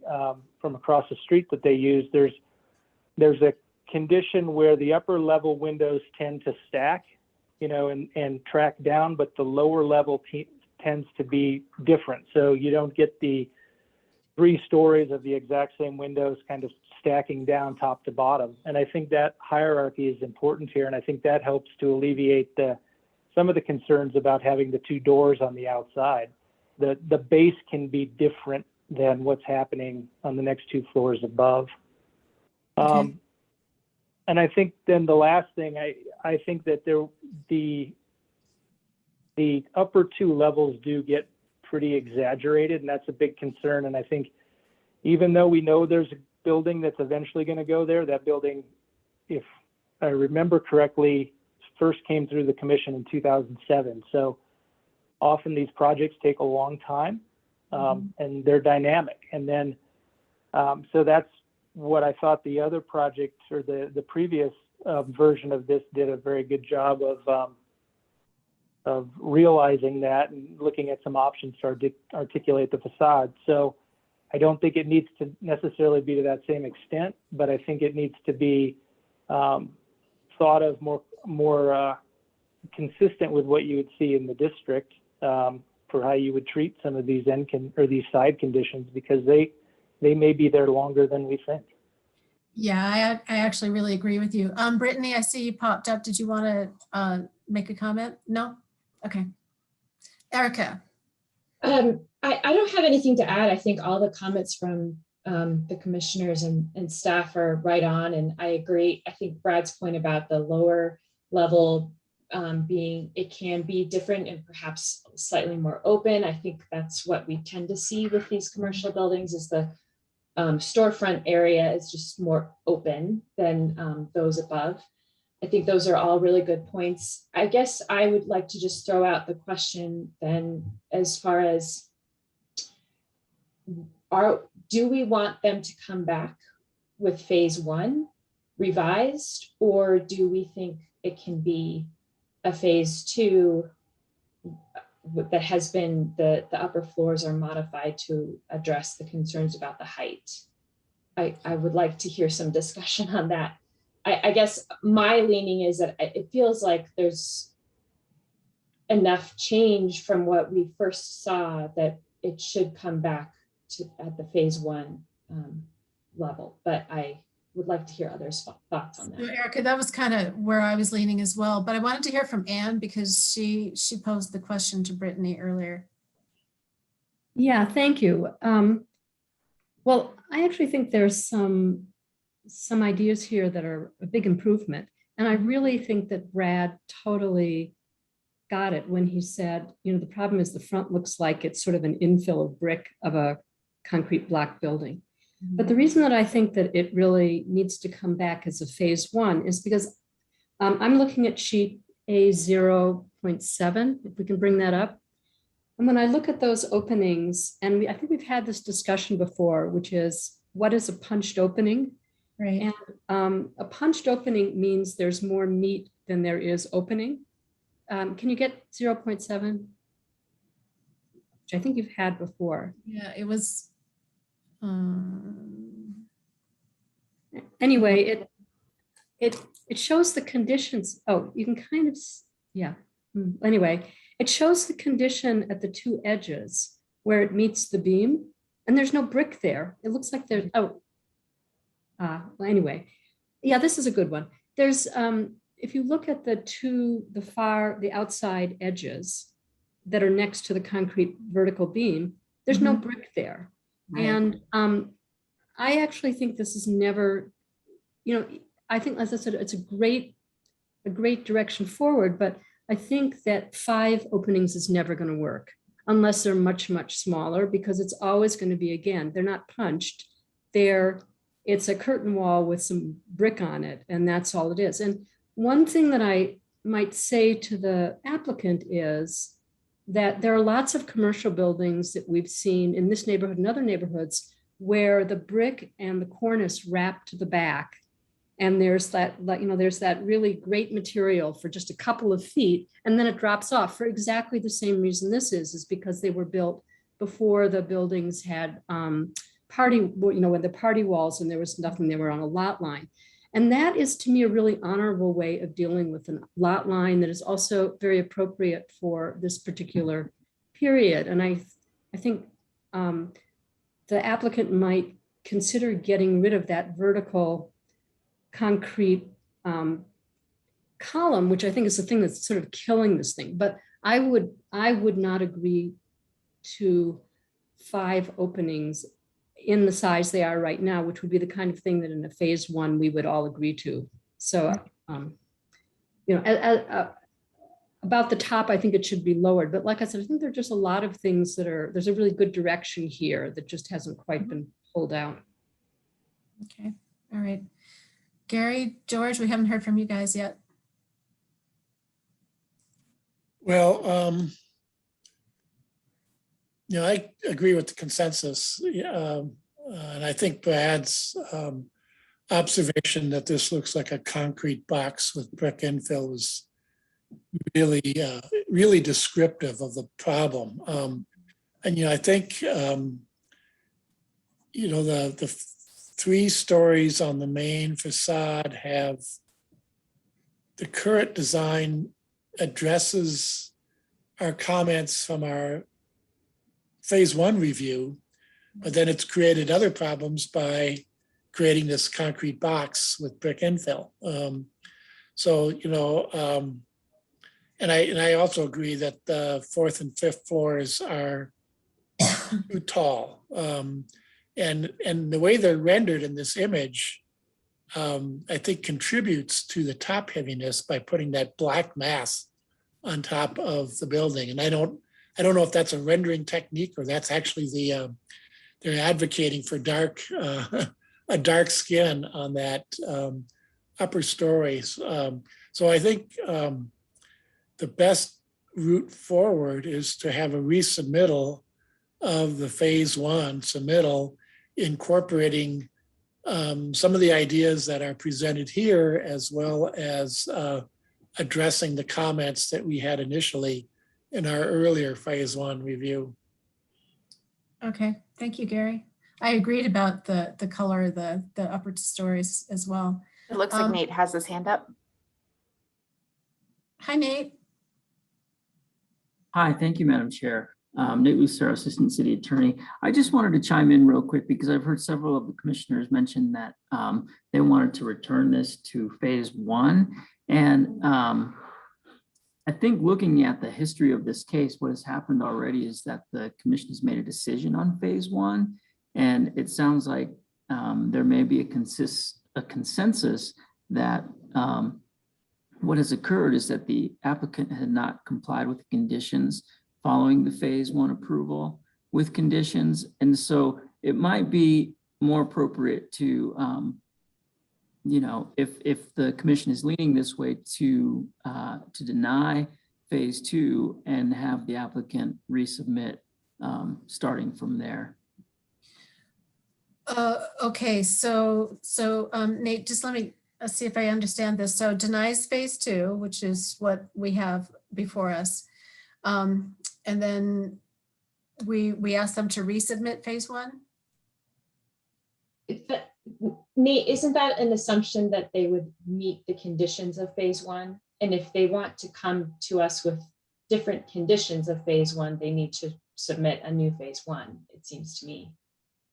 Well, okay, so if the applicant wanted to start all over from phase one, I think that they could do that. However, where we're at now, and correct me if I'm wrong, but the commission, it looks like, has already approved phase one with conditions. And we're at the phase two process. Is that right, Brittany?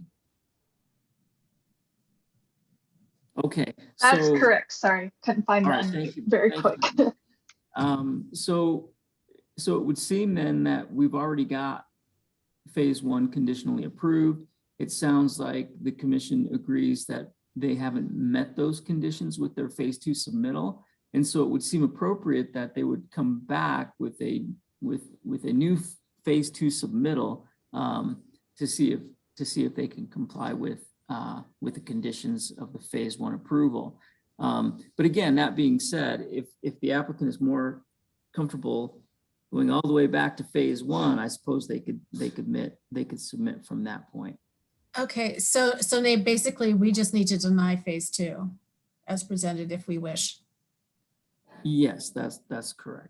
Okay, and then Gary had a question. Well, to respond to what Nate's saying, and I agree with what he's saying, is that, this submittal not only didn't address all of the conditions in our previous submittal, actually didn't retain the mass and form of that submittal that was part of the approval. And we approved. So by changing the mass and form, they've not only, they might have complied with some of the detailed conditions, but changed the mass and form by making it taller and bulkier and those kind of things. So, I agree, we should deny this.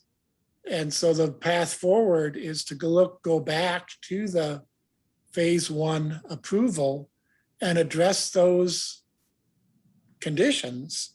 But if they want to change the mass and form, then they probably should start over. So it's really a choice whether they want to build on the phase one approval with conditions or start over.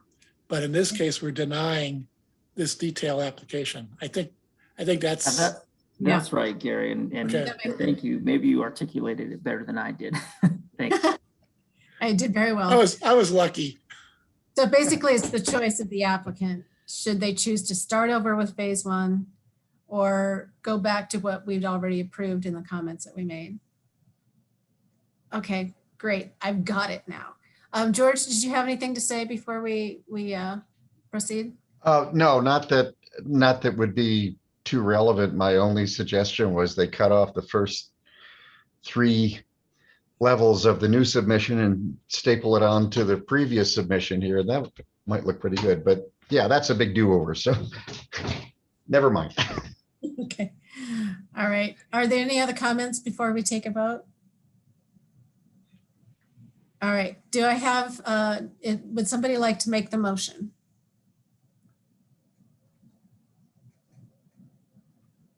Madam Chair. I can make the motion. Oh, go ahead, Go ahead, Graham. Nope, you're good. You got Okay. it.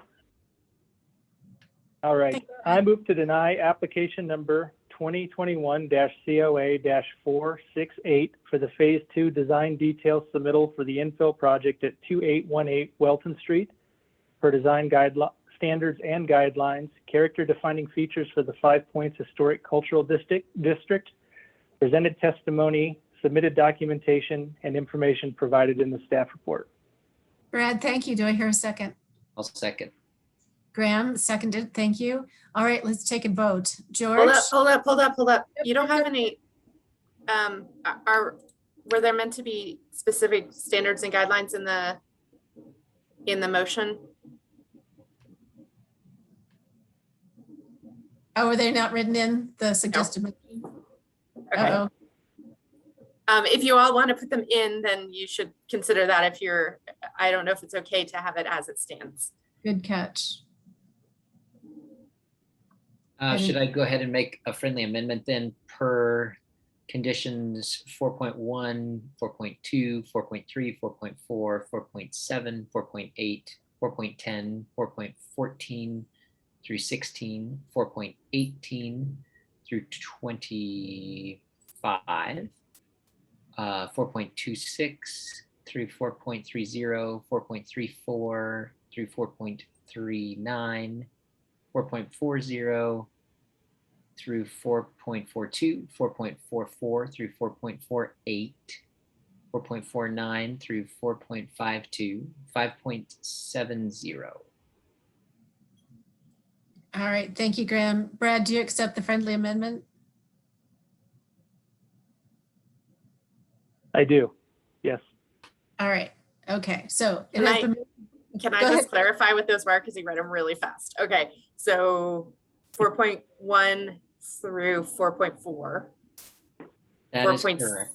4.7 through 8, 4.10, 4.16. Did I miss something in between there? 4.14 through 16. That's what I missed. Okay, and then 14.18 through 25, 4.26 through 30, 4.34 through 39, 4.40 through 42, 4.44 through 48, and 4.49 through 52, and 5.70. That is correct. And just for the record, those were the guidelines that are referenced in the staff report and discussed here during deliberation. Thank you. Great, thank you. All righty, let's go ahead and take a vote then. George? Brad? Aye. Graham? Aye. Gary? Aye. Erica? Aye. Anne? Aye.